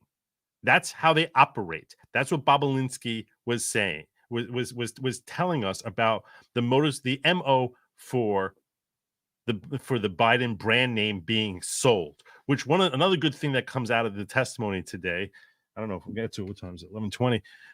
Another good thing that comes out of it is that they point out that now we have a label here of influence peddling, which is exactly what I was saying, that the GOP must push this. And that's why I think that the actions taken by Biden are so utterly heinous, because this is a guy who completely sold out America while sitting a heartbeat away from the Oval Office. The dude's a heartbeat away from the Oval Office, and he sends his son out to Ukraine to one of the most corrupt companies in the Ukraine, and says, "Hey, if you give him money, all your criminal issues, don't worry about it. Don't worry about it." That's practically treasonous to portray Washington as if it's for sale at the very highest levels, that seriously, a dude sitting working in the Oval Office, a heartbeat away from being the most powerful person on the planet, can be bought. That's what Joe Biden did. That's why this guy should not merely be impeached. No. He should be spending the rest of his life in prison, and arguably, I would say it's treasonous what he did. People looking at him as, oh, he's just a doddering old man. Oh, don't worry about, he's just, what are you going to do? What are you going to do? He's just a doddering old man. Yeah. Is he a doddering old man today? Yes. That doesn't change the evil crimes that this guy did. Do you know what a crap stain he made out of America? And we're first uncovering this over the last several months to a year when this investigation was going on. We didn't know that in 2015, he literally sold America out in ways that few Americans in history have sold us out, from a position of power that was higher than any other person in American history. From a position of power higher than any other person. There's no president who's ever been accused of engaging in influence peddling. The guy was a vice president of the United States and engaging in influence peddling. And we know it. And Bobulinski's coming in here and explaining to us exactly how the whole Biden brand would work. And we see the exact same pattern happening over here in Ukraine while he's vice president. And you want to sit here with your highfalutin, oh yeah, I really, really hate, despise, can't stand, wish they would drop dead Trump and Giuliani. But I'm not at all biased. I'm just giving you my facts. I'm giving you my truth. This is my truth here, that I didn't see any evidence. Yeah, because you know what? Literally, if evidence was staring you in the face, it could be like this far away from you. You'd be like, I don't see any. I don't know what. Why do people think this is all just it's a crazy chase that's going on here? This is all just the GOP just trying to drum up crazy drama. It's insane. And that's what I felt he had given me already without even realizing it. Went up there and took the stand today and basically said, oh, no, this whole impeachment is a farce. It's a farce because I didn't find any evidence, when you're admitting now that you did not know that Joe Biden was not involved in Ukraine the same way he was involved in China. No, stop playing games. You don't know. Logic, your mic's pretty rough, bud. So try to fix that when Lev's talking. Stop. My mic? I have no idea what was in Joe Biden's mind, and you don't have an idea. You're just speculating, okay? So let's talk again about facts, okay? Tell me what Joe Biden did wrong in Ukraine. Fact, not what you think, not what it looks like. Show me a piece of paper, a wire transfer. This is so stupid. Something. Show me something where you say, here, this is Joe Biden. Oh, that's the reverberation that was happening because I took off the earbuds. You did this wrong. We're getting feedback from your I open know. mic. It's from Logic. Your mic is now giving feedback. It's now echoing a little bit. Is this better? Do you guys hear me now? Yeah, I had to. So that was my questioning, my grilling of Lev Parnas. And frankly, I think he gave me everything I wanted. Because he's basically admitting that he doesn't know that it didn't happen. He didn't find anything to exonerate the Bidens. He's simply saying he couldn't find the evidence. And my point is, you wouldn't, even though the evidence is staring you in the face, you're pretending, oh, we don't know. Most evidence that comes up in any sort of criminal context is going to be circumstantial. When you find fingerprints and DNA at the scene, that's circumstantial evidence. If it's on the weapon, that's circumstantial evidence. And that's what we have here. That's what we have. We have, and look, there's obviously different levels of circumstantial evidence. Some is far more compelling than others. But people try to dismiss this as you don't have evidence. That's a joke. That's just a flat out lie. There's tons of evidence. You're just refusing to accept what this evidence, the conclusions that this evidence leads us to arrive at. But that doesn't mean you don't have evidence. It simply means that you don't have the video showing the person doing it, which is stupid. It's such a ridiculous yardstick. So.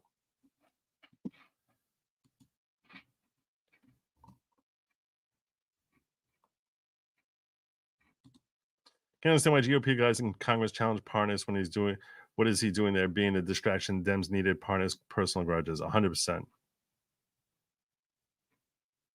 one point, Lev said Victor Strong was on cover of Brisbane. No one seized on that. Why is he running cover? Yeah, if it's because they were corrupt, then why was Hunter on the board? Yep. Reminder, stop digging around the Temple Mound. The Ark of the Covenant is not there. Check posting. Toggle 42, section C, level 1 for more info. Yeah. There's don't bother with the whole temple thing. That's not, you're not gonna find much there. Joe, I bought my tracksuit and the Kool-Aid. I'm now short of cash to sign up. Hopefully next month if the wife quits eating bonbons. There's a lot of reasons to quit eating bonbons. Very hard. It's easier said than done though. His truth is not provable. It's a game. Yep. Wait, so the board is the son of Biden, the son of the Secretary of State, and the son of the CIA director. Yeah, well, he didn't. So Hines ended up not joining the board. He said, he's like, this is, no, I'm not doing this. He was the smart one. Biden and his daddy jumped on board with it. Christopher Hines, stepson of John Kerry. Yeah, there you go. I DM you the relevant videos concerning Minnesota to get you started. Thank you. I appreciate it. I'll check for that. So he hates Trump and Rudy because he got caught in financial crimes and Trump didn't pardon him. I think that's it. I think that's why. I think he's resentful of that. So I want to jump forward here. I want to jump forward to some of the testimony that I have not yet seen. Some of the questions here. Specifically, I want to focus on the questions of two individuals. Usually, I don't like hearing from Democrats because I think they're boring. And they just grandstand. But there's two people that I really want to hear from. One of them is Dan Goldman. Because I think he's such a clown and he makes me laugh. And because Tony Bobulinski specifically called him out during his opening statement.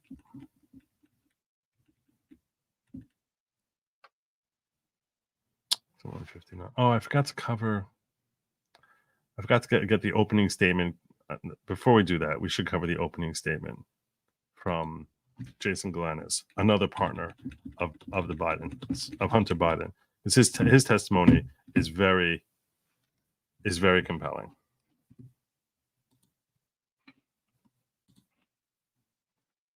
This is Jason Galanis, who's testifying from his home confinement. Gomer, Ranking Member Raskin, and members of the committee. My name is Jason Galanis. I was a business partner of Hunter Biden and Devin Archer, among others, during the years of 2014-2015. Our business included the acquisition of 85-year-old Wall Street firm Burnham and Company, the $1.5 billion surviving division of Drexel Burnham Lambert. And I know that the audio is kind of brutal. I apologize for that. Our objective was to build a diversified private equity platform, which would be anchored by globally known Wall Street brand together with a globally known political name, Biden. Our goal, that is Hunter Biden, Devin Archer, and me, was to make billions, not millions. The entire value add of Hunter Biden to our business was his family name and his access to his father, Vice President Joe. Oh, I missed that thing from RPP saying, "Hey, Joe Argal, aka MIA, pain in the ass, and Doug return to the tunnels. She needs a shovel." Biden. In 2014, we believed that the Burnham enterprise would be significantly enhanced by forming a partnership with Harvest Fund Management, a $300 billion Chinese financial service company closely connected to the Chinese Communist Party. This effort was led by Hunter Biden's contact with Henry Zhao, the Harvest chairman. Mr. Zhao was interested in this partnership because of the game-changing value add of the Biden family, including Joe Biden, who was to be a member of the Burnham Harvest team post-vice presidency. My lawyers provided the committee a drafted email dated August 23rd, 2014, drafted for Hunter Biden that reflects this understanding. It states, and I quote, Michael, please also remind Henry Zhao of our conversation about a board seat for a certain relation of mine. Devin and I golfed with that relation earlier this week. He's not in a prison cell. He's in home confinement. And we discussed this very idea. And as always, he remains very, very keen on the opportunity, end quote. I'm certain that this phrase, a certain relation of mine, refers to Vice President Biden. Devin told me about this golf course conversation shortly after it happened.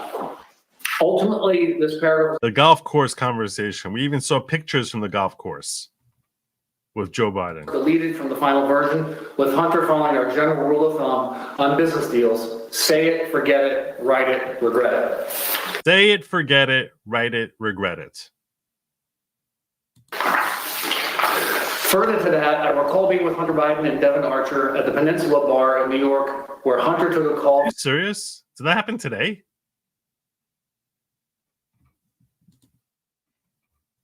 From his father and told him things were going well with Henry Zhao and Harvest, and that he might need a little help getting across the finish line. He was denied hope. It was not the only time I heard Hunter speak with his father for business reasons. I was present when Hunter called his father on May 4th, 2014 on a cell phone, put it on speaker mode to have him say hello to Yelena Baturina, a Russian oligarch and an investor in Rosemont projects, and her husband, Yuri Luzkov, the former mayor of Moscow. Devin Archer was also there. Hunter said, quote, I'm here with our friends. I told you we're coming to town, and we wanted to say hello. The vice president said hello, some pleasantries, and then hope you had safe travels, and then said, quote, okay, you be good to my boy. Hunter responded by saying, everything is good, and we are moving ahead. That's what Joe Biden told him. You be good to my boy. The vice president said something about, quote, being helpful, and Hunter ended the call by saying he was going to call his father later. Before this call, Hunter sat next to Yelena Baturina at a table, and I heard him speaking on business matters generally. A few days after this May 4th party, an email my lawyer provided to this committee shows that Devin had confirmed Ms. Baturina was committed to a, quote, hard order of $10 to $20 million in a burden investment banking client. In an effort to build this financial platform, I engaged in unlawful conduct. Our companies were entrusted with $11 billion of union pension fund money, whose trust I betrayed. I pleaded guilty. I've had 8 years in federal custody to reflect on my actions. I'm profoundly sorry for committing these crimes. I deserve the lengthy sentence I received. Nevertheless, as I set out more fully in my full statement, I believe the SDNY prosecutors did not indict Hunter Biden on the same deal for political reasons, despite then available documentation that we were partners, were involved in decision-making that involved illegal self-dealing, and all of us had financially benefited from these schemes. They let Hunter go. Wonder why. In fact, Hunter Biden and Devin Archer's company, Rosemont Seneca Bohai, received $15 million from the tribal bonds fraudulent scheme to be invested in the Burnham Group. I've offered to supply this information to the government about Hunter Biden's crimes, but the prosecutors have been uninterested. And my request for commutation I filed in DOJ in December 2020 did provide information about Hunter's culpability. The DOJ has retaliated against me and vigorously objected to my being placed in home confinement pursuant to the CARES Act. I applied for home confinement on February 4th, 2023, and I was approved on June 9th. On June 12th, this committee issued a subpoena for Devin Archer, and the So he was approved. That's what I thought. BOP reversed my approval on June 13th, with the SDNY prosecutors strongly objecting to my release. Oh, that's what happened. I've been appealing this reversal, and with each stage, the BOP reason for my denial has changed. During this period, the period beginning in January 2023, I was sexually assaulted by a member of the prison staff at FPC Pensacola. He persisted in sexually harassing me for many months thereafter. I had hoped to receive home confinement, which would remove me from danger. My judgment was clouded by the shame I felt for not being able to prevent the attacks. I was well aware, as inmates, all inmates are, that the Bureau of Prisons had a horrible record on these matters. I believe my disclosure would have made things worse for me. Unfortunately, the sexual harassment continued until early August when the prison correctional officer's comments became more threatening. I feared for my safety. I decided to seek counseling from Chaplain Dixon the next day on August 10, 2023. The chaplain was visibly upset by the events and asked to bring in Warden Salisbury, who quickly opened a PREA investigation, which is a reference to the Prison Rape Elimination Act passed by Congress. After further debriefings, I was immediately escorted to a vehicle and driven by senior staff hours to FPC Montgomery, a separate facility. I'm grateful the committee has opened up an investigation of these matters, and I appreciate Chairman Jordan and Palmer and Subcommittee Chairman Biggs signing the letter. I believe I've been a victim of a pattern of retribution by the Department of Justice. Yep. I believe I'm putting myself at grave risk within the BOP for providing information on these matters concerning the president and his son. I've been treated professionally at Montgomery. I want to thank Case Manager Coordinator Anthony Barnes and Warden Randy Keys for their help in facilitating access to my attorney prior to this interview. Thank you, Mr. Galanis, and I want to thank all the witnesses again for being here today. We will now begin the questions, and I want to remind members on both sides of the aisle, each member has 5 minutes. I'm going to adhere to that. All right, so you got the overall arch there, which is what I really wanted to get at.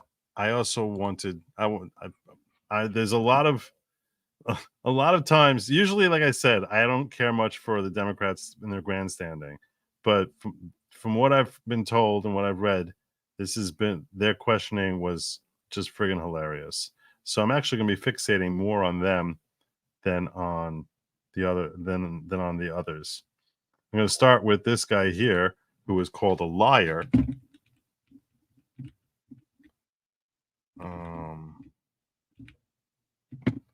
Who's called a liar by Tony Bobulinski. Now recognize Mr. Goldman for 5 minutes. Dan Goldman. The only reason, and just to be fair, I want to be 100%. I want to be 100% clear that the only reason that Tony Bobulinski called Congressman Dan Goldman a liar is because he lies a lot, all the time. It's incessant, habitually, frequently, and with seemingly zero remorse. Sometimes he's not lying, supposedly, like when he's asleep, or if he's ever in a semi-comatose state for other bases. But otherwise, he lies a lot. That's the only reason he was called a liar, really, for no other reason other than that. So here we go. Take it away, Dan.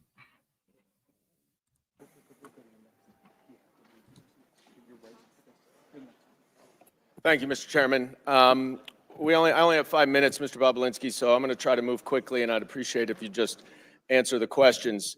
You testified that Joe Biden was involved in your business venture related to Oneida Holdings and Hunter Biden. So I want to drill down on the crux of what your testimony is. Oneida Holdings. By the way, he very much enjoys drilling down all the time. Holdings is the business venture that you are referring to, correct?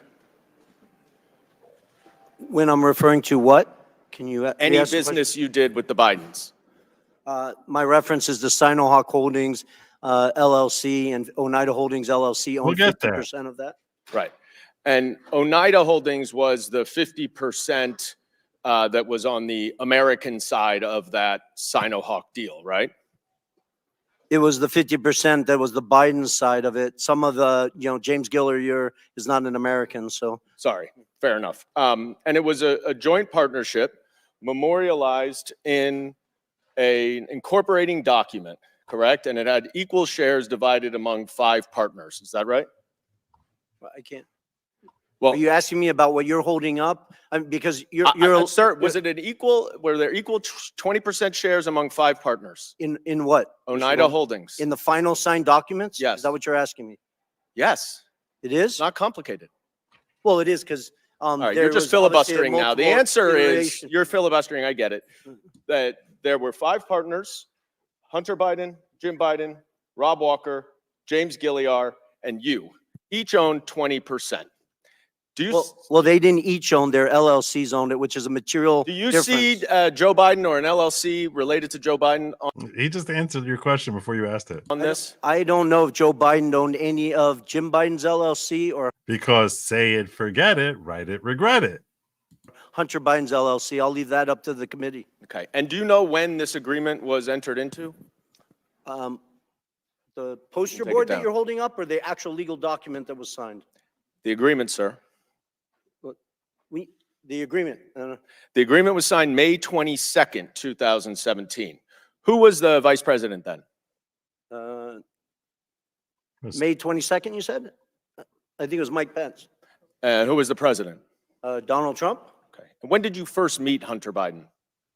See, first met this is where they Hunter want Biden- to focus on. They want to focus on you. See, he wasn't president. He wasn't vice president then. He wasn't vice president then. In early 2017? When? When in 2017? A day or The an month. hour Month is or a good. month? I believe I briefly met him in New York, but I spent, the first meeting I had extensive time with him was in early May 2017. And that was around the same time that you had those two meetings with Joe Biden, right? It was, but prior to that, I had So numerous look, you have discussions with said, Hunter. you have said I had that- lawyers Sir, working through the documents that you're Can I asking. please reclaim my time, sir? As I Okay. said, we have to move quickly here.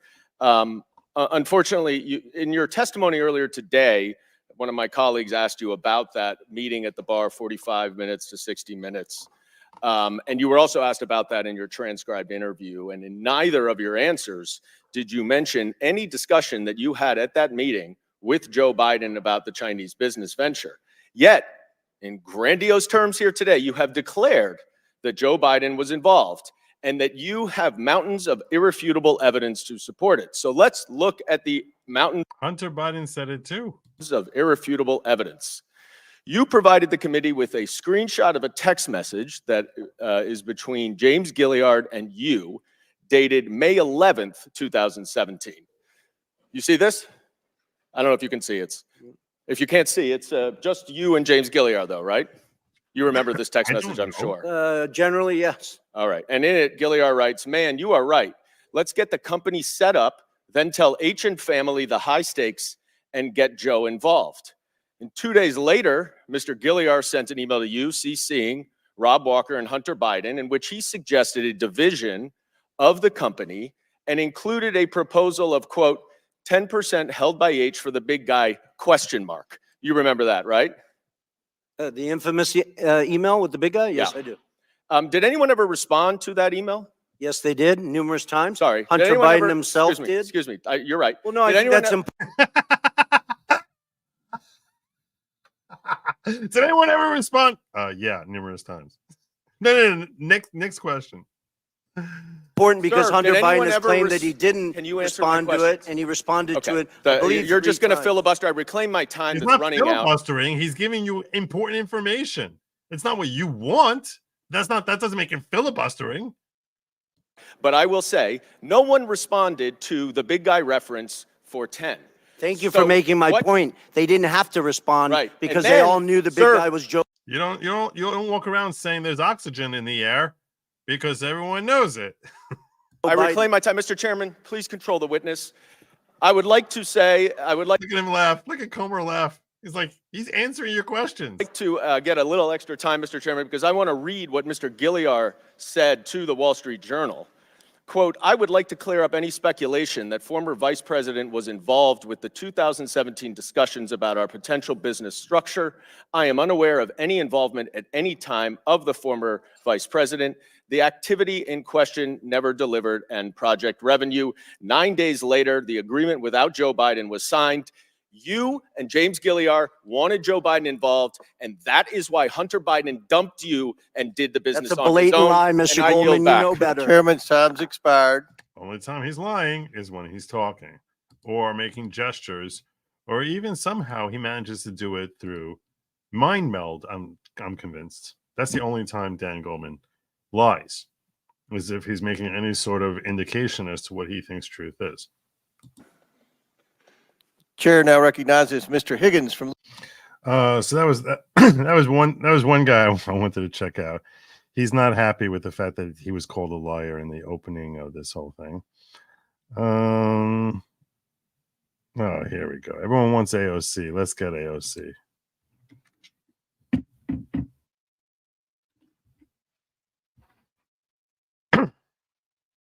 You don't ruin it, Brian, by telling everyone what it was. I can't bring that up. I heard your opening statement. It's submitted to the record, part of our proceedings.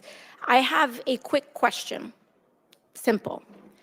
Is it your testimony today that you personally witnessed President Joe Biden commit a crime? What does that mean? Personally witnessed? Did he see him like pull out a gun and shoot someone? I don't know what that means. I believe the fact that he was sitting with me while I was putting together a business Did you deal, witness the president commit a crime? That calls for a conclusion. First of all, you're assuming that he knows that he's a lawyer, which he's not, which makes this kind of a stupid question. If I ask you right now, have you ever seen me commit a crime? Most of you wouldn't know. Right? I don't know. I don't think so. But you don't know the law, so that's why it's such a stupid question. Is it your testimony today? yes. And what crime have you witnessed? How much time do I have to go through it? It is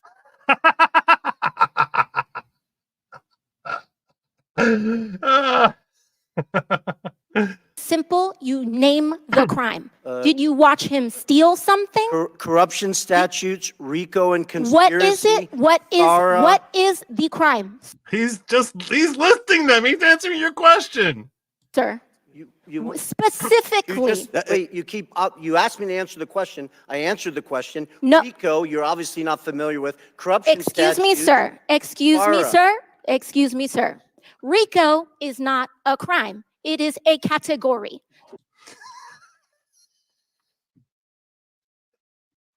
I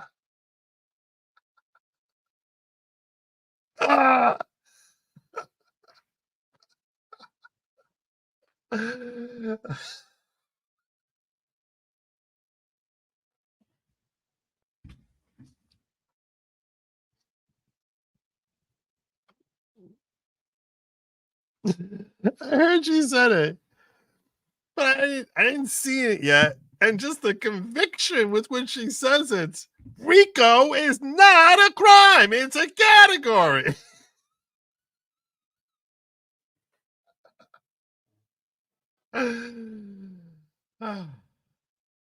Bless her heart. Bless her heart. Oh, bless her heart. Let's hear that again. Excuse me, sir.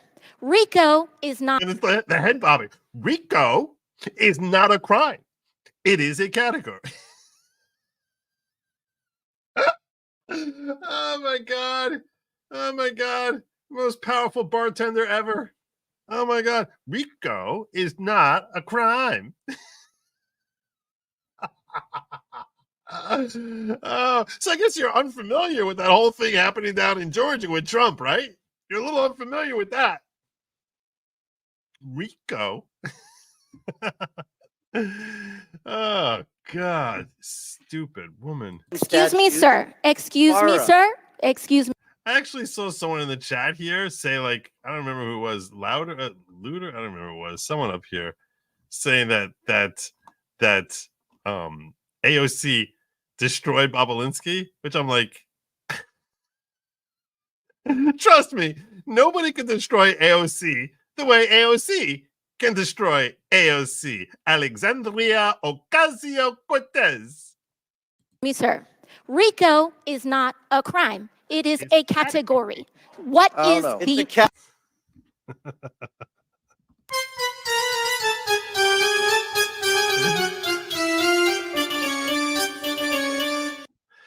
category of crimes that you're then charged You under have charges. a long 100 You list have of charges.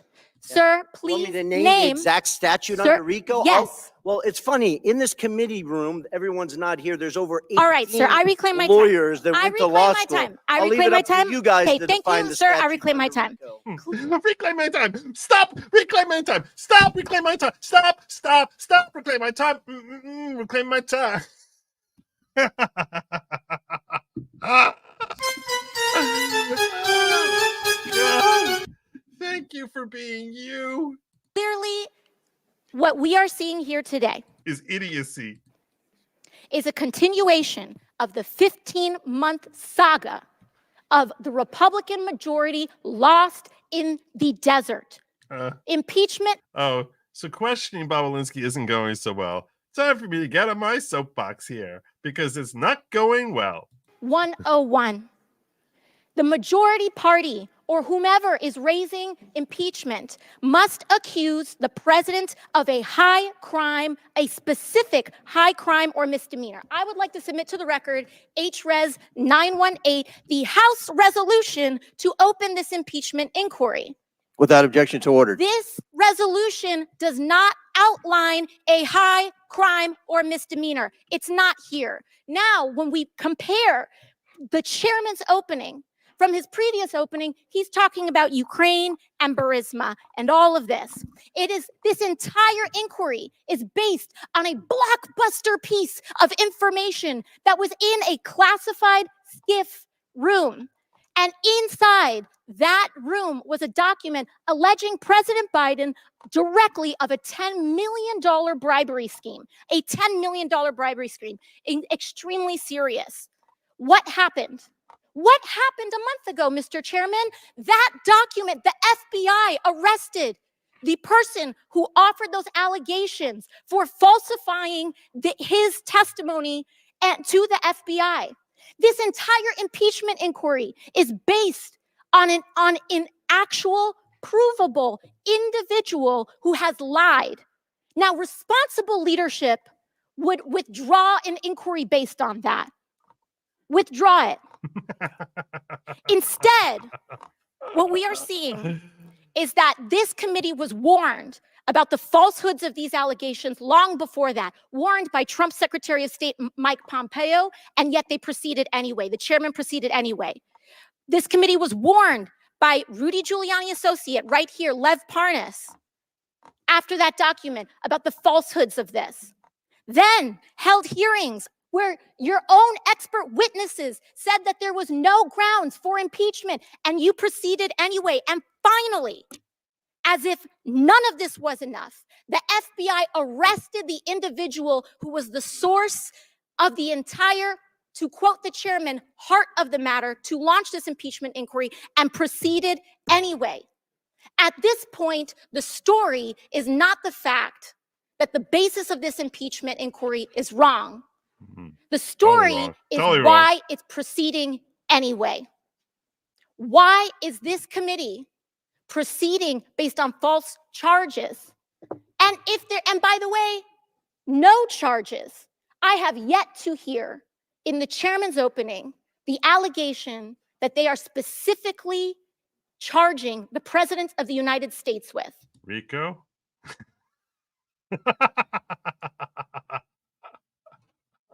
Is based, this entire impeachment inquiry is based. That's a Benny Johnson cut.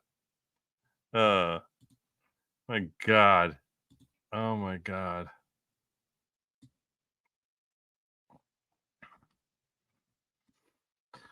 Joe, you have to play AOC question Bobulinski and say Rico isn't crime. It's hilarious. Theft is not a crime, just a category. She must be thinking Rico's swap. Are we? Rico. She just had a sugar. There's something. Oh, I see what you're doing there. I see what you're doing, Cash. I see what you're doing. I know what you're doing. Took me a second. Oh my God, AOC, you're hilarious. All right, should I find what's his face? I want to find Swalwell. Where are you, Eric? For Eric, the struggle is real. Eric Swalwell. Where are you, Eric?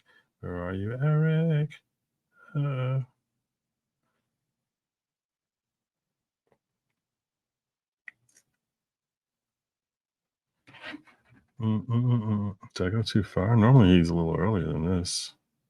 He goes before this dude. Definitely before Looney Tunes over there.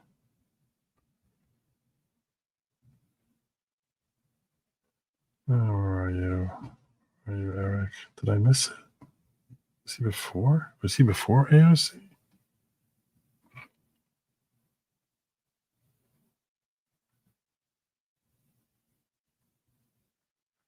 No, it's not before AOC and Goldman.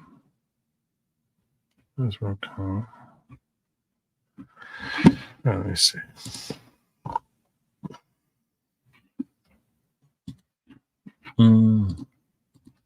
Let's pull it up separate.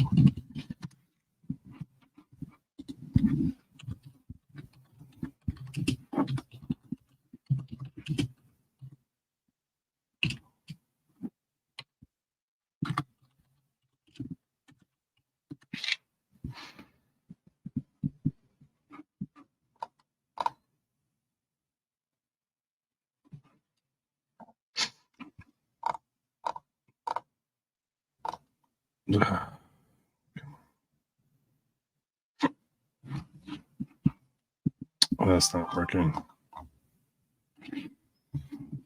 I'm gonna have to use Benny's because Benny actually did it. I was scrolling through Benny Johnson. It's after Moskowitz.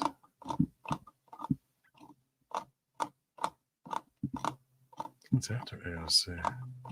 All right.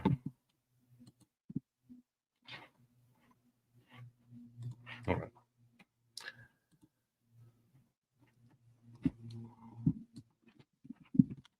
Do it this way. I don't know what we're going to get here. I'm warning you. I don't know what I'm going to get. I'm not sure what I'm going to get.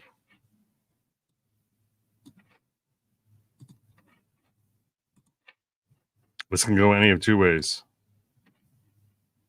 The Bidens install a family member to be the co-chair of the DNC. I'm sorry, ask the question. Oh. Did you ever observe the Bidens install a family member to be the co-chair of the Democratic National Committee?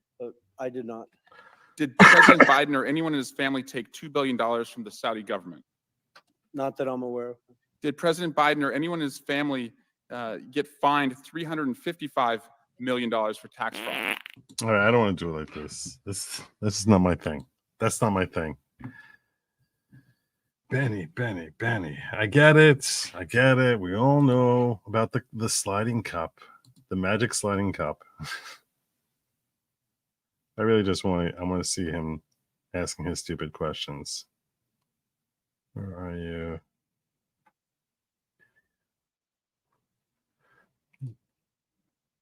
There should just be a button where I can go to like the stupids. That's what they should.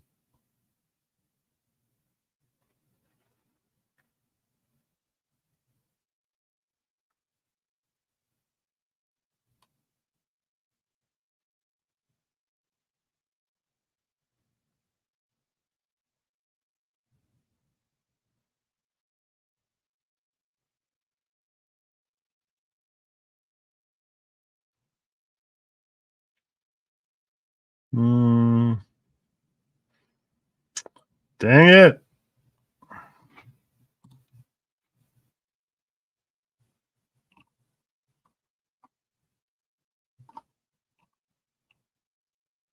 It's near the end, you're saying?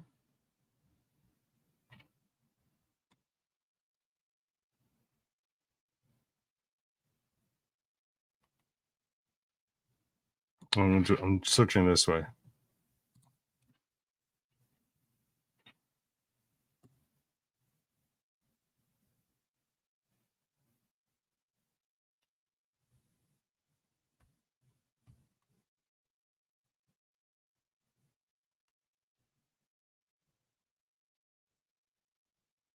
It's Corey Bush. This dude who everyone forgets his name. Jimmy Raskin. Crazy Race Baiter. Jared Moskowitz.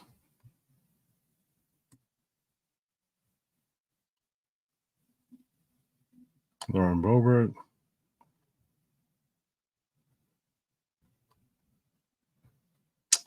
Dang it.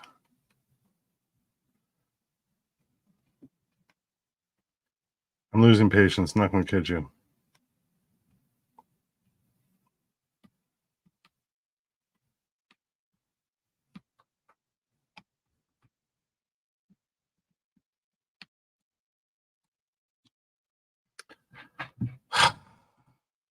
I don't know.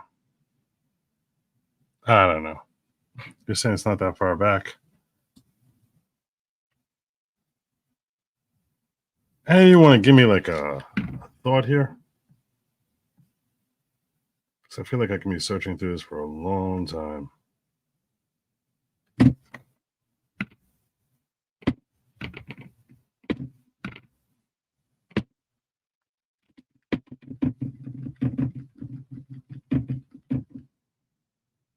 Seven hours and 12 minutes. Maybe that's the problem. Maybe this thing ended too soon. Maybe that's what it was.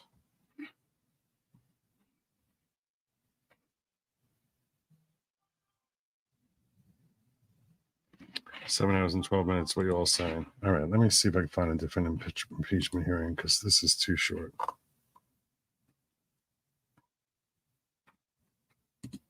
And millions of dollars. That's not going to help. Open it up to be the watchdog.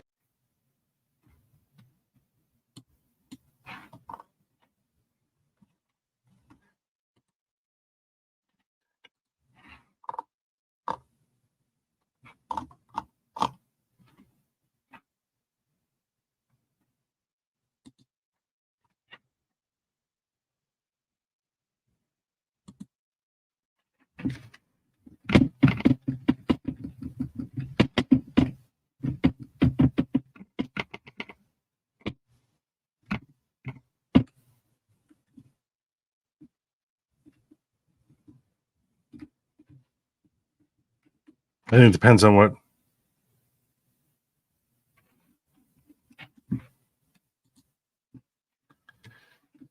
When I go to 7 hours and 12 minutes, I'm getting Mr. Frost. And Matt Gaetz in here. This is not what I want. Joe Biden is a bigger CCP asset than Fang Fang herself. Will we ever come to the agreement that it is far time that Congress holds the resident of the White House accountable for selling out the American people? Unfortunately, my colleagues to my left have a highly coveted made in China product, a brand, if you will, and that is Joseph R. Biden. Mr. Chairman, I yield the remainder of my balance to my friend from Florida, Matt Gaetz. Thank you. Mr. Parnas, how much time did you spend in prison? 4 months. 4 months. But you were indicted for crimes that could have resulted in you spending 50 years in prison, right? Right, they were false crimes. The judge saw through it. Well, you went to trial and you were convicted, right? I went to trial, correct. And the crime was that you were trying to acquire marijuana licenses, and you took money from a Russian oligarch, and you tried to use that money to go give political donations and do what you had to do to acquire marijuana licenses. Is that about right? That's what the crime was. That's what the indictment was. Right. So it sounds like everyone here today, the only one working for a Russian oligarch was you. Right? I mean, yeah, it was. I just heard you. It's public information. Yeah, no, I just heard you wax poetic. I got paid $200,000. You know how much I got paid. You were really worried about our democracy, and you were here to warn us. But you were working for a Russian oligarch, wanting to get marijuana licenses, but then you didn't even do it. The fraud you committed against the Russian oligarch was that instead you spent the money on yourself. So, like, was that what you were doing to fight against Russia's aggression? That's a lie. Just taking their money? Well, that's what you were convicted of. No, but instead of spending 50 years in prison, you got 4 months. As this hearing continues, I look forward to hearing what Mr. Galanis thinks about how he was treated by the DOJ for telling the truth, as opposed to how you're treated for lying. The DOJ didn't listen to the truth, because if they would listen to the truth, the question Mr. Gaetz had is they for Mr. Hear the truth. You can't handle the truth, Matt Gaetz. Really? Sounds like he kind of owned you there. Sounds like he really kind of owned you there, Lev. Look, well, the truth for you is taking money from Russians to buy marijuana businesses and then going to jail and then coming here to lie about Trump. You should know better than anybody. Gentlemen's time has expired. Chair now. You should know better than anybody. Gentlemen's time's expired. Chair now recognizes Ms. Tlaib from Michigan. Instead of Tlaib, courtesy of Katie here. Set me up. All about throughout the day. Did you ever observe? Committee hearing will reconvene. Chair Finally. recognizes Thank you, Mr. Katie. Swalwell for 5 minutes. Mr. Bobulinski, in your interactions with the Biden family, which you've told us all about throughout the day, did you ever observe the Chinese government grant 22 patents to any of Joe Biden's children while Joe Biden was in office? I did not. Relevance? Did you ever observe the Chinese government, did you ever observe Joe Biden ever own or operate any hotels while he was in public office and take millions of dollars from foreign governments? Oh, let's make it Trump. Let's make it Trump. I did not. Did you ever observe Joe Biden employ any of his children or And sometimes I mean that in a good way, but not here. their spouses in the White House as vice president or president? I did not. I can't speak to that. Did you ever observe, while observing the Bidens install a family member to be the co-chair of the DNC? I'm sorry, ask the question again? Did you ever observe the Bidens install a family member to be the co-chair of the Democratic National Committee? I did not.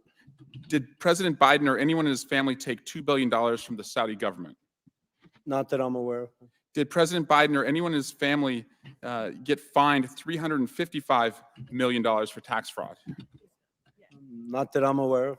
Mr. Parnas, as you've observed Mr. Bobulinski today and his fealty and dedication and loyalty to the Trump family, is that something you recognize as somebody who was also in that cult before? Absolutely. Is there hope for our man Tony here? Very little, I think, until he hits a brick wall. And in your experience, on a scale of 1 to 10, how eager was the Trump campaign in your interactions to manufacture dirt on Joe Biden? 1 to 10, 10 being the highest. 10 plus. 10 plus.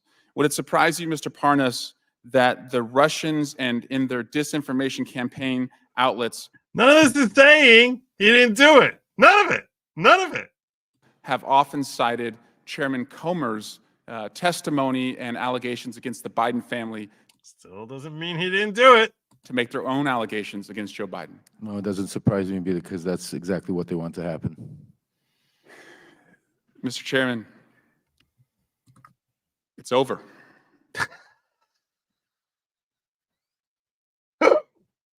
I love the look of solemnity. Oh, the look of solemnity. It's over. We brought in a guy here who knows nothing as our witness, which means it's over. Every time I see him, every time I see this guy, it's like I get like I get the same vibe from him. I don't know what it is, but it's goes like this. Bang, bang, bang on the door, baby. It's probably just me. It's probably just me. It's over. It's over. It's time to pack it up. Time to pack it up. And I want to give you the top 10 reasons why. This is something he's auditioning for Letterman. This is great. Impeachment is dead. Oh, top 10 reasons. 10. Your key witness today is testifying from the slammer. Number 9. He's not the key witness. He's one of two witnesses testifying today. And just because he's testifying from the slammer, you brought in a guy from the slammer too. I mean, yeah, he got out. Who cares? The fact that he got out is part of the corruption. That's the point. Why is he out? He should have been in jail for 50 years, as Matt Gaetz pointed out. Key evidence of a bribe that you all relied on. The guy who said that has been indicted for lying about that bribe, and he's a Russian asset. Your guy who you brought in here was convicted, not indicted, like you're saying, convicted of fraud. Fraud. Number 8. Another key witness has been indicted as a Chinese agent.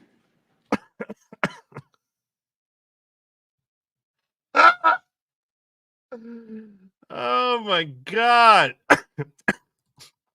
Chinese agents? Chinese agents? No. No. Knock a little louder, baby. The Chinese agents? You don't say. Number 7, during the Hunter Biden interview, Mr. Chairman, you didn't even stay for the whole time. So? Number 6, Chairman Jason Smith didn't show up at all to the Hunter Biden interview.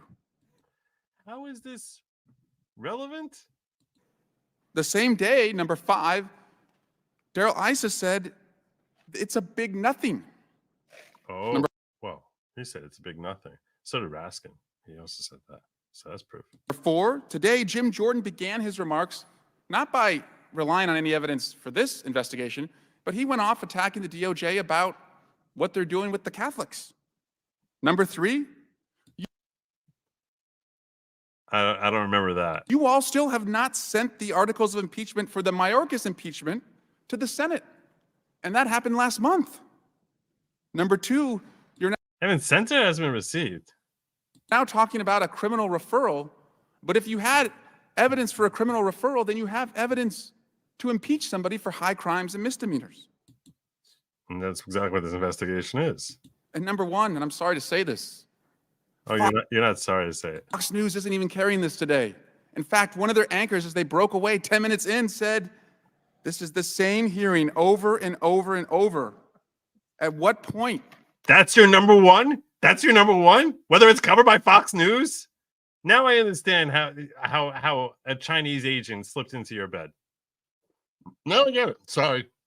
We don't know that she was ever in. We just know that she was in his office regularly. This young Chinese girl in his office regularly. All these pictures of him with Fang Fang. Fang Fang. Are you going to fish or cut bait? So I just have to tell you, it's you? over. Oh, it's over. It's over. Dunzo. Bye-bye. Rigor mortis. Lights out. Curtain drop. Mic drop. Peace. Adios. Sayonara. Au revoir. Or a language that you all understand. Chinese? Doi Siv Danya. Did I say that right, Mr. Parnas? Yes. I dare you to impeach, but you won't because you don't have the evidence. And because you don't have the evidence, you don't have the votes. Guys, it's dead. And so I'm here to pronounce the time of death.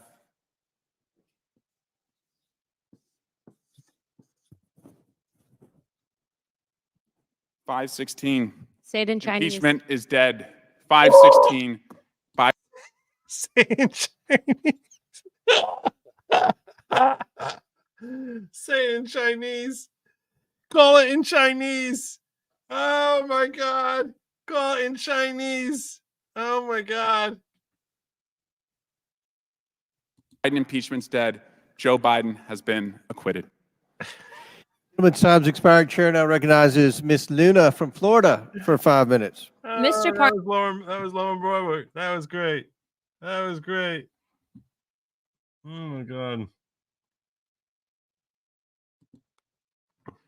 There was one thing that I wanted to get from him. This guy. I don't even know who he is. Mr. Waltz.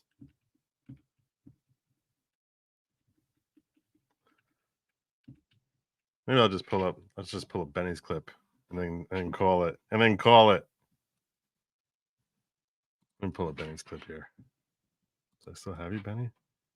Benny and the Jets.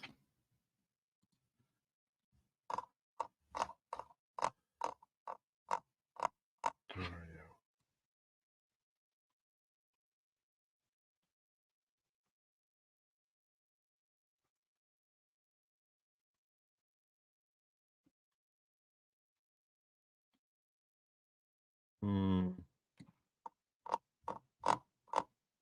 Come on. Had it. Yeah.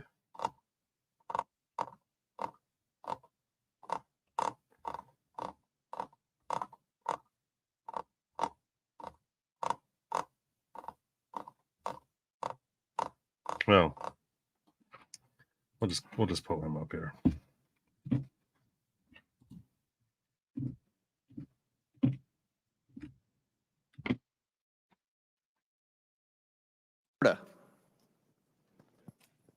Thank you, Mr. Chairman, and I find it incredibly rich. Mr. Swalwell is going to come to this committee and lecture us about how China penetrates our government. I think that's something he may know a thing or two about, but let's talk about how China has penetrated the highest levels. Dang! Dang! Dude will never live that down. He will never live that down. Anyhow, bottom line is this. At the end of the day, if you join late, just to put a little cap on this whole thing, what we got today, the key takeaways that I would say that you should take from this today is that Bobulinski, while he was talking about things that Vice President Biden did after his term ended, certainly displayed that the nature of operations between Hunter and Joe is that put it in, say it, write it, regret it, say it, forget it. And that everything was done that way. He also said 1,000%, 1,000%. This was that the big guy is a reference to Joe Biden. Absolutely no question about that. I don't remember if I actually pulled that clip for you. I don't know if I pulled that clip for you. But he actually said 1,000%. I got that? Did I get that? Let's see if I got that. 1,000%.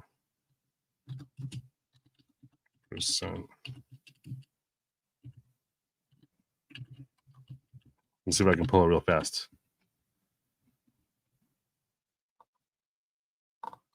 Yeah. And he was asked, I'm trying to remember if it was Comer or it was Jim Jordan. It was either Comer or Jim Jordan who was asking him.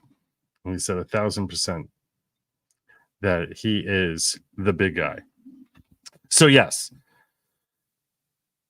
the Bidens clearly, James Biden clearly lied, refuted by his own nephew, Hunter, who admitted that Joe, Hunter, James Biden sat in meetings with Bobulinski. Bobulinski identified potential RICO charges that should be brought against them. And we see how Lev Parnas got let off the hook. And we see that for him to come in here and say nothing to see, nothing to see here. And even when he came in and said nothing to see here, he was patently ignoring evidence that stared him in the face while testifying that he didn't see anything. He recognizes that millions of dollars went to Hunter Biden. And if you ask him to tell his story over, he's like, well, Zlochevsky hired him because he was having all these different problems. But we don't know that Joe knew anything. We don't know. We don't know. We don't know. We had testimony that there were these meetings and frequent phone calls, and Joe Biden saying, you take care of my boy to these folks, that millions of dollars came from Elena Boturina, wife of Moscow mayor, billionaire oligarch Elena, kicking millions of dollars over to them. Millions of dollars coming from Burisma. All at a time when Joe Biden is sitting as president. And the best explanation that the defense witness can come forward with is, we don't know. We don't know for sure. A lot of parents don't know what boards their kid's sitting on. So what if he was a crack addict and by Lev's own admission was a crack addict when he was hired to go sit on that board? We don't know. We don't know. We just don't know. There's really no way to know. It's really a bit of a sad day for America. I don't know what it's going to take for them to say we have enough evidence here. I hope, look, you got to get the GOP on board.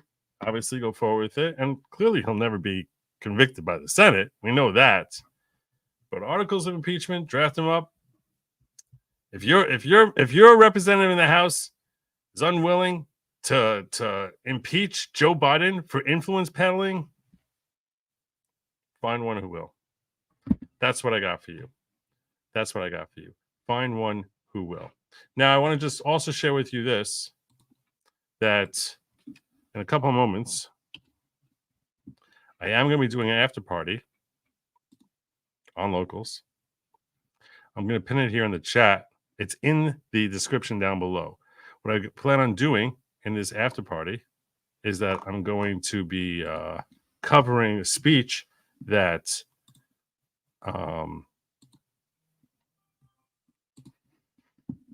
I'm going to cover the speech that Fannie Willis gave on or around March 10th at a women's event. We're going to see her gross display of hubris, arrogance, and just unrelenting doubling down, tripling down, and quadrupling down on all of her BS. You want to watch it, and you also know you wouldn't be able to stomach it without me laughing at it. So I'm urging y'all to join me in a couple of minutes. Like I said, it's pinned at the top of the chat. It's in the description. And just so you folks in Rumble don't think that I've forgotten about you, I'm putting it in the chat here too. It's in your description as well. No way for me to pin it by you. Sorry, I would, but I can't. And that's probably going to be, I set the time on that for 12:15. Obviously, it's 12:23 now. So over here, local time, it's 12:23. I set it for local time 12:15. So I'm already 8 minutes late over there. I plan on being there probably at 12:30 is when I'm going to start that up. So yeah, it's time for me to wrap this show up. Final thoughts here, final comments that I have not yet gotten to. Let me just cover some of these, handful of these. So the reps of the chosen people in the desert, I guess so, according to AOC.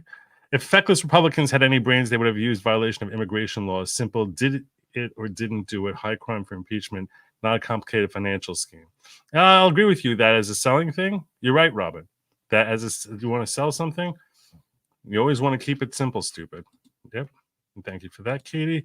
One response swallows eagle. And Greg says there will never be a more obvious crime from the swamp due to the current president's lack of competence. If this isn't prosecuted, nothing will be. It's true. Joe, I'm going to throw you have Jay Walter news occasions, and that's a crime, not a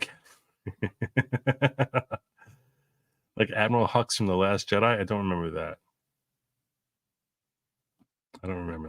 Anyway, I think I covered you all. If I missed any of your chats, I do apologize. It's certainly not intentional. And I think that's my show for now. I think that's it. All right. So I'm about to go live over on Locals in roughly 5 minutes, I want to say. Roughly 5 minutes. Let me just make sure I didn't miss anything here in the Locals chat. I think we're good. I think we're good there. Are we good here? Yeah. We are good. Okay. I will see you all shortly. Make sure to click the link, jump over to Locals. I should be there 12:30, the latest, within 5 minutes.